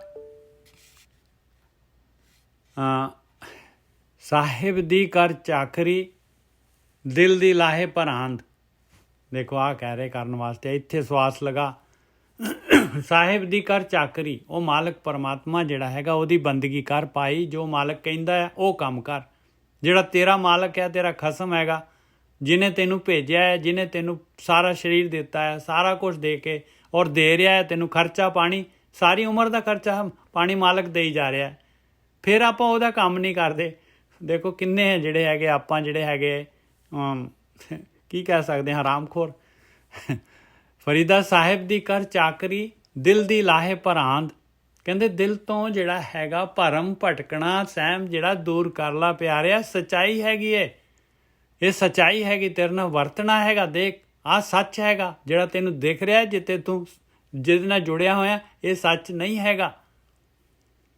ਦਰਵੇਸ਼ਾਂ ਨੂੰ ਲੋੜੀ ਹੈ ਰੁੱਖਾਂ ਦੀ ਜੀਰਾਂਦ। ਕਹਿੰਦੇ ਜੇ ਦਰਵੇਸ਼ੀ ਕਰਨੀ ਹੈ ਨਾ, ਜੇ ਬੰਦਗੀ ਕਰਨੀ ਹੈ ਪਿਆਰਿਆ, ਤੇ ਰੁੱਖਾਂ ਵਰਗਾ ਜਿਗਰਾ ਰੱਖਣਾ ਪਊਗਾ। ਆ ਦਰਖਤ ਜਿਹੜੇ ਹੈ ਦੇਖ ਲਓ, ਕੋਈ ਵੀ ਆਇਆ ਦਰਖਤ ਛਾਵੇਂ ਬੈਠ ਜਾਊਗਾ, ਫਿਰ ਫਰੂਟ ਵੀ ਦੇ ਦਿੰਦੇ ਆ। ਫਿਰ ਜਿਹੜਾ ਕੋਈ ਆਉਂਦਾ ਮੇਰੇ ਵਰਗਾ ਬਾਲਣ ਵੀ ਵੱਢ ਕੇ ਲੈ ਜਾਂਦਾ। ਕੋਈ ਜਿਹੜਾ ਹੈਗਾ ਉਹ ਹਰਾ ਟਾਣਾ ਹੀ ਵੱਢ ਲੈਂਦਾ। ਕਹਿੰਦੇ ਇਹੋ ਜਿਹੀ ਜਿਰਾਂਦ ਚਾਹੀਦੀ ਹੈ ਭਾਈ। ਹਾਂਜੀ ਗੋਰਕੀ ਸਾਹਿਬ। ਹਾਂਜੀ ਠੀਕ ਹੈ ਜੀ। ਕਹਿੰਦੇ ਫਰੀਦਾ ਸਾਹਿਬ ਕੀ ਕਰ ਚਾਕਰੀ, ਦਿਲ ਦੀ ਲਾਏ ਭਰਾਂਦ। ਤੇ ਉਹ ਕਹਿੰਦੇ ਆ ਕਿ ਜਦੋਂ ਤੂੰ ਪਰਮਾਤਮਾ ਦੀ ਚਾਕਰੀ ਕਰੇਗਾ ਤੇ ਤੇਰੇ ਦਿਲ ਦੇ ਵਿੱਚ ਜੇ ਕੋਈ ਮਾੜੀ ਮੈਲ ਵੀ ਹੈਗੀ ਹੈ ਨਿੱਜਰ ਸਾਹਿਬ, ਆਟੋਮੈਟਿਕਲੀ ਸਾਫ਼ ਹੋ ਜਾਣੀ। ਬਿਲਕੁਲ। ਚਾਕਰੀ ਕਿਹਦੀ ਕਰ ਰਹੇ ਆ? ਪਰਮਾਤਮਾ ਦੀ। ਔਰ ਪਰਮਾਤਮਾ ਦੀ ਚਾਕਰੀ ਕਰਨਾ ਕੀ ਹੈ? ਕੋਈ ਪਰਮਾਤਮਾ ਬੰਦਾ ਹੈ, ਉੱਥੇ ਆਪਾਂ ਉਹਦਾ ਮਹਿਲ ਬਣਾ ਦਈਏ। ਪਰਮਾਤਮਾ ਦੀ ਚਾਕਰੀ ਕਰਨਾ ਹੈ ਆਪਣੇ ਜੀਵਨ ਨੂੰ ਧਰਮ ਦੇ ਅਨੁਸਾਰ ਚਲਾਉਣਾ। ਇਹੋ ਹੀ ਪਰਮਾਤਮਾ ਦੀ ਚਾਕਰੀ ਹੈ। ਹੁਣ ਮੇਰੇ ਵਰਗਾ ਇੱਥੇ ਮਾਲਾ ਮਾਰੀ ਜਾਵੇ, ਮਾਲਾ ਫੇਰੀ ਜਾਵੇ ਤੇ ਕੰਮ ਮੇਰੇ ਸਹੀ ਨਾ ਹੋਣਾ, ਤੇ ਉਹ ਤੇ ਗੜਬੜ ਹੈ ਨਾ। ਪਰਮਾਤਮਾ ਨੂੰ ਇਹ ਚਾਕਰੀ ਬਿਲਕੁਲ ਨਹੀਂ ਚਾਹੀਦੀ। ਕਿਉਂ? ਪਰਮਾਤਮਾ ਨੇ ਸਾਡਾ ਜੀਵਨ ਦੇਖਣਾ ਹੈ, ਅਸੀਂ ਜੀਵਨ ਕਿੱਦਾਂ ਬਤੀਤ ਕਰ, ਪਰ ਜੀਵਨ ਸਾਡੇ ਚ ਕਿੰਨਾ ਕੁ ਸੱਚ ਆ। ਪਰਮਾਤਮਾ ਦੀ ਚਾਕਰੀ ਕਰਨਾ ਮਤਲਬ ਸੱਚ ਦੇ ਵਿੱਚ ਰਹਿਣਾ, ਸੱਚ ਦੇ ਵਿੱਚ ਜੀਵਨ ਬਤੀਤ ਕਰਨਾ। ਇਹੋ ਹੀ ਪਰਮਾਤਮਾ ਦੀ ਚਾਕਰੀ, ਇਹੋ ਖੁਸ਼ਬੂ ਹੈ ਪਰਮਾਤਮਾ ਦੀ। ਪਰਮਾਤਮਾ ਨੂੰ ਪ੍ਰਗਟ ਕਰਨਾ ਪਊਗਾ। ਛੋਟਾ ਜਿਹਾ ਤੁਹਾਨੂੰ ਪਰਮਾਤਮਾ ਹੀ ਬਣਨਾ ਪੈਣਾ। ਇਹੋ ਹੀ ਪਰਮਾਤਮਾ ਦੀ ਚਾਕਰੀ। ਸੱਚ ਤੇ ਚੱਲੋਗੇ ਨਿੱਕੇ ਜੇ, ਤੁਸੀਂ ਪਰਮਾਤਮਾ ਬਣ ਜਾਣਾ। ਉਹ ਬੜੀ ਵੱਡੀ ਗੱਲ ਹੈ। ਪਰਮਾਤਮਾ ਦੀ ਚਾਕਰੀ ਕਰਨੀ ਹੈ। ਤੇ ਕਹਿੰਦੇ ਆ ਕਿ ਜੇ ਅਵਸਥਾ ਕਿੱਦਾਂ ਦੀ ਬਣੂਗੀ ਫਿਰ ਚਾਕਰੀ ਕਰਕੇ, ਫਿਰ ਉਹ ਕਹਿੰਦੇ ਰੁੱਖ ਵਰਗਾ ਤੁਹਾਡੇ ਅੰਦਰ ਗੁਣ ਆਉਣਾ ਚਾਹੀਦਾ। ਨਿੱਜਰ ਸਾਹਿਬ ਨੇ ਦੱਸਿਆ ਤਾਂ ਹੈਗਾ ਹੀ ਹੈ। ਕੋਈ ਛਾਵੇਂ ਬਹਿ ਜਾਂਦਾ ਹੈ, ਕਿਸੇ ਨੂੰ ਲੋੜ ਹੈ ਲੱਕੜ ਲੜ ਵੱਢ ਕੇ ਲੈ ਕੇ ਜਾ ਰਿਹਾ, ਕਿਸੇ ਨੂੰ ਲੋੜ ਹੈ ਕਿਤੇ ਉਹਨੇ ਪੀਂਘ ਪਾਲੀ ਆ, ਕਿਸੇ ਨੂੰ ਲੋੜ ਹੈ ਉਹਨੇ ਆਲਣਾ ਬਣਾ ਲਿਆ, ਕਿਸੇ ਨੂੰ ਲੋੜ ਹੈ ਲੱਕੜ ਦੀ ਉਹਨੇ ਘਰ ਬਣਾ ਲਿਆ। ਰੁੱਖ ਤੇ ਨੀ ਵਿਚਾਰਾ ਕੁਛ ਮੰਗਦਾ ਕਿ ਮੈਨੂੰ ਭਰਾ ਵਾਪਸ ਦੇ ਦੇ। ਏਦਾਂ ਪੱਕੇ ਨਾ ਦੋਸਤੀ ਪੈ ਜਾਂਦੀ ਆ। ਜਿੰਨਾ ਚਿਰ ਆਪਣੀ ਦੋਸਤੀ ਹੁੰਦੀ ਆ ਤੇ ਆਪਾਂ ਕਹਿੰਦੇ ਆ ਬਈ ਬੜੇ ਵਧੀਆ ਵਾ, ਫਿਰ ਜਦੋਂ ਲੜ ਪੈਂਦੇ ਆ ਫਿਰ ਕਹਿੰਦੇ ਸਾਡਾ ਸਮਾਨ ਵਾਪਸ ਕਰ ਜਾਓ। ਮੇਜਰ ਸਾਹਿਬ ਬਿਲਕੁਲ। ਔਰ ਰੁੱਖ ਤਾਂ ਫਰੂਟ ਵੀ ਦਿੰਦਾ ਹੈ, ਕਹਿੰਦੇ ਮਿੱਠੇ ਮਿੱਠੇ ਫਰੂਟ ਲੈ ਜਾ ਭਾਈ, ਅੰਬ ਲੈ ਜਾ ਲੈ। ਪਰ ਨਿੱਜਾ ਸਾਹਿਬ ਵਿਚਾਰਾ ਵਾਪਸ ਤੇ ਨਹੀਂ ਨਾ ਮੰਗਦਾ ਕਿ ਮੇਰਾ ਸਮਾਨ ਵਾਪਸ ਦੇ ਦਿਓ ਜਿਹੜਾ ਖਾਧਾ ਹੀ ਫਰੂਟ। ਬਿਲਕੁਲ ਨਹੀਂ। ਉਹ ਕਹਿੰਦੇ ਨਹੀਂ। ਤੂੰ ਕਈ ਵਾਰੀ ਆਇਆ ਤੇ ਉਹ ਸੋ ਗੱਲਾਂ ਬਾਤਾਂ ਹੈਗੀਆਂ ਨੇ। ਬੜਾ ਵਧੀਆ ਉਦਾਹਰਨ ਦਿੱਤਾ ਉਹਨਾਂ ਨੇ ਸਾਨੂੰ ਸਮਝਾਉਣ ਦੇ ਲਈ ਕਿ ਸਾਡੇ ਜੀਵਨ ਚ ਏਦਾਂ ਦਾ ਮਤਲਬ ਸੁਭਾਅ ਬਣਨਾ ਚਾਹੀਦਾ। ਅਸੀਂ ਇਸ ਪ੍ਰਕਿਰਤੀ ਨੂੰ ਦੇ ਕੇ ਕੀ ਜਾ ਰਹੇ ਹਾਂ, ਪਰ ਅਸੀਂ ਤੇ ਖੋ ਰਹੇ ਹਾਂ। ਬਿਲਕੁਲ। ਦੇਣ ਵਾਲਾ ਗੁਣ ਰੱਖ, ਦੇਣ ਵਾਲਾ ਗੁਣ ਰੱਖ ਬਸ। ਹਾਂ, ਪਰ ਜਦੋਂ ਤੁਸੀਂ ਖੋਓਗੇ ਤੇ ਚੰਗਾ ਨਹੀਂ। ਉਹ ਕਹਿੰਦੇ ਬਹੁਤ ਗੜਬੜ, ਤੂੰ ਤੇ ਚੋਰ ਹੈਗਾ। ਫਿਰ ਚੋਰ ਦਾ ਮਤਲਬ ਉਹ ਚੋਰ ਨਹੀਂ ਆ ਜਿਹੜਾ ਉੱਥੇ ਮਤਲਬ ਚੋਰੀ ਕਰਦਾ ਹੈ। ਚੋਰ ਦਾ ਮਤਲਬ ਉਹ ਜਿਹਦਾ ਹੱਕ ਨਹੀਂ ਬਣਦਾ, ਉਹ ਮੁਰਗਾਰ ਖਾ ਰਿਹਾ। ਮੁਰਦਾਰ ਖਾ ਰਿਹਾ। ਬਿਲਕੁਲ। ਤੇਰਾ ਹੱਕ ਨਹੀਂ ਆ ਪਰ ਤੂੰ ਲੈ। ਉਹ ਬਾਣੀ ਕਹਿੰਦੀ ਚੋਰ ਤੂੰ ਹੀ ਆ, ਪਰ ਹੋਰ ਕਿਸਮ ਦਾ ਚੋਰ ਹੈ ਤੂੰ। ਇਹ ਚੀਜ਼ਾਂ ਹੈਗੀਆਂ ਨੇ। ਇਹਨਾਂ ਚੀਜ਼ਾਂ ਨੂੰ ਆਪਾਂ ਸਮਝੀਏ। ਫਿਰ ਕਹਿੰਦੇ ਆ ਕਿ ਅੱਗੇ ਕੀ ਦਰਵੇਸ਼ ਨਾ, ਅੱਗੇ ਦਰਵੇਸ਼ਾਂ ਨੂੰ ਲੋੜੀ ਹੈ ਰੁੱਖਾਂ ਦੀ ਜਿਰਾਂਦ। ਜੇ ਤੂੰ ਦਰਵੇਸ਼ੀ ਕਰਨਾ ਚਾਹੁੰਦਾ ਹੈ, ਜੇ ਤੂੰ ਮਾਲਕ ਦੇ ਨੇੜੇ ਹੋਣਾ ਚਾਹੁੰਦਾ ਹੈ, ਜੇ ਆਤਮਿਕ ਯਾਤਰਾ ਕਰਨਾ ਚਾਹੁੰਦਾ ਆ, ਤੇ ਰੁੱਖਾਂ ਵਰਗਾ ਸੁਭਾਅ ਹੋਣਾ ਚਾਹੀਦਾ ਤੇਰੇ ਕੋਲ। ਜਿਗਰਾ ਜੀਰਾ ਤੇਰਾ ਜਿਹੜਾ ਹੈ ਰੁੱਖਾਂ ਵਰਗਾ ਹੋਣਾ ਚਾਹੀਦਾ ਦਿਲ। ਹਾਂਜੀ ਵੀਰ ਜੀ ਬਿਲਕੁਲ ਸਹੀ ਹੈ ਜੀ। ਨਿੱਜਾ ਸਾਹਿਬ ਅੱਗੇ ਚੱਲੀਏ। ਅੱਗੇ ਕਹਿੰਦੇ ਆ ਹੁਣ ਜਿਹੜਾ ਭਗਤੀ ਕਰਨ ਲੱਗ ਗਿਆ ਤੇ ਉਹਦੇ ਵਾਸਤੇ ਵਾਰਨਿੰਗ ਸਿਗਨਲ ਦੇ ਰਹੇ ਆ। ਫਰੀਦ ਜੀ ਕਹਿੰਦੇ ਜੇ ਤੂੰ ਭਗਤੀ ਕਰਨ ਲੱਗ ਗਿਆ ਆ ਵੀ ਚੇਤਾ ਰੱਖੀ। ਫਰੀਦਾ ਕਾਲੇ ਮੈਂਡੇ ਕੱਪੜੇ ਕਾਲਾ ਮੈਂਡਾ ਵੇਸ। ਇਹ ਜਿਹੜਾ ਹੈਗਾ ਕੱਪੜੇ ਜਿਹੜੇ ਹੈ ਜ਼ਿਆਦਾਤਰ ਜਿਹੜੇ ਹੈ ਨਾ ਕਾਲੇ ਕੱਪੜੇ ਜਿਹੜੇ ਹੈਗੇ ਦਰਵੇਸ਼ ਲੋਕ ਜਿਹੜੇ ਫਕੀਰ ਲੋਕ ਸੀ ਕਾਲੇ ਕੱਪੜੇ ਪਾਉਂਦੇ ਸੀ। ਕਿਉਂ ਪਾਉਂਦੇ ਸੀ ਕਾਲੇ? ਕਿਉਂਕਿ ਉਹ ਕਹਿੰਦੇ ਸੀ ਮੇਰੀ ਕੰਬਲੀ ਮੇਰੇ ਅੰਦਰ ਜਿਹੜੀ ਆ ਕਾਲਕ ਹੈਗੀ ਆ, ਮੇਰੇ ਮਨ ਦੇ ਵਿੱਚ ਮੈਂ ਯਾਤਰਾ 'ਤੇ ਹੈਗਾ ਆ, ਮੇਰੇ ਅੰਦਰ ਅਵਗੁਣ ਹੈਗੇ ਆ। ਇਹ ਸਿੰਬਲ ਸੀਗਾ ਉਹਦਾ। ਤੇ ਫਰੀਦ ਜੀ ਕਹਿੰਦੇ ਜੇ ਤੂੰ ਬੰਦਗੀ ਕਰਨ ਲੱਗ ਜਾਏਗਾ ਤੇ ਆ ਚੇਤੇ ਰੱਖੀ ਪਿਆਰਿਆ, ਫਰੀਦਾ ਕਾਲੇ ਮੈਂਡੇ ਕੱਪੜੇ ਕਾਲਾ ਮੈਂਡਾ ਵੇਸ। ਆ ਯਾਦ ਰੱਖੀ, ਗੁਣ ਹੀ ਭਰਿਆ ਮੈਂ ਫਿਰਾਂ, ਆ ਯਾਦ ਰੱਖੀ। ਲੋਕ ਕਹੇ ਦਰਵੇਸ਼, ਲੋਕਾਂ ਨੇ ਜਿਹੜਾ ਹੈਗਾ ਕਿਉਂਕਿ ਤੂੰ ਰੱਬ ਦੇ ਰਸਤੇ 'ਤੇ ਤੁਰ ਪਿਆ ਆ, ਲੋਕਾਂ ਨੇ ਤੈਨੂੰ ਜਿਹੜਾ ਹੈਗਾ ਆਦਰ ਸਤਿਕਾਰ ਦੇਣਾ ਸ਼ੁਰੂ ਕਰ ਦੇਣਾ ਹੈ। ਲੋਕਾਂ ਨੇ ਦਰਵੇਸ਼ ਕਹਿਣਾ ਸ਼ੁਰੂ ਕਰ ਦੇਣਾ ਹੈ। ਪਰ ਤੂੰ ਆਪਣਾ ਯਾਦ ਰੱਖੀ, ਆਪਣੇ ਅੰਦਰ ਦੀ ਕਾਲਕ ਜਿਹੜੀ ਹੈਗੀ ਆ ਤੂੰ ਉਸ ਨੂੰ ਨਾ ਭੁੱਲ ਜਾਏ ਕਿਤੇ। ਹਾਂਜੀ ਗੋਰਕੀ ਸਾਹਿਬ। ਹਾਂਜੀ ਠੀਕ ਹੈ ਜੀ। ਉਹ ਕਹਿੰਦੇ ਆ ਕਿ ਜਦੋਂ ਤੂੰ ਉਸ ਮਾਰਗ ਤੇ ਚੱਲਿਆ ਨਾ ਤੇ ਸੰਸਾਰੀ ਬੰਦਾ ਜਿਹੜਾ ਹੁੰਦਾ ਬੰਦੇ ਦੇ ਕੱਪੜੇ ਵਹਿੰਦਾ ਤੇ ਬਸ ਕੱਪੜੇ ਵੇਖ ਕੇ ਤੇ ਤੇਰੀ ਇਹਨਾਂ ਨੇ ਤਾਰੀਫ ਕਰਨੀ ਸ਼ੁਰੂ ਕਰ ਦੇਣੀ ਆ। ਪਰ ਇਹ ਨਾ ਹੋਵੇ ਕਿ ਤੂੰ ਆਪਣੇ ਆਪ ਨੂੰ ਭੁੱਲ ਜੀ।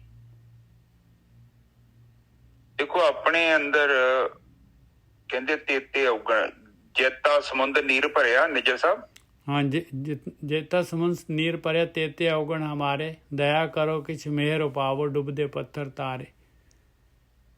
ਉਹ ਕਹਿੰਦੇ ਮੇਰੇ ਦੇ ਅੰਦਰ ਇੰਨੇ ਔਗਣ ਹੈ ਜਿੰਨਾ ਸਮੁੰਦਰ ਚ ਨੀਰ ਭਰਿਆ। ਹੁਣ ਆਪਾਂ ਕਿਹੜੀ ਮੈਜਰਮੈਂਟ ਕੀਤੀ ਆ, ਪਰ ਉਹ ਇਹ ਕਲੇਮ ਕਰਦੇ ਨੇ ਕਿ ਮੈਂ ਮਤਲਬ ਕਲੇਮ ਨਹੀਂ ਕਰਦਾ ਮੇਰੇ ਪਿਤਾ, ਮੈਂ ਕਾਫੀ ਮਤਲਬ ਨੋਰਮਲ ਜਿਹਾ ਬੰਦਾ।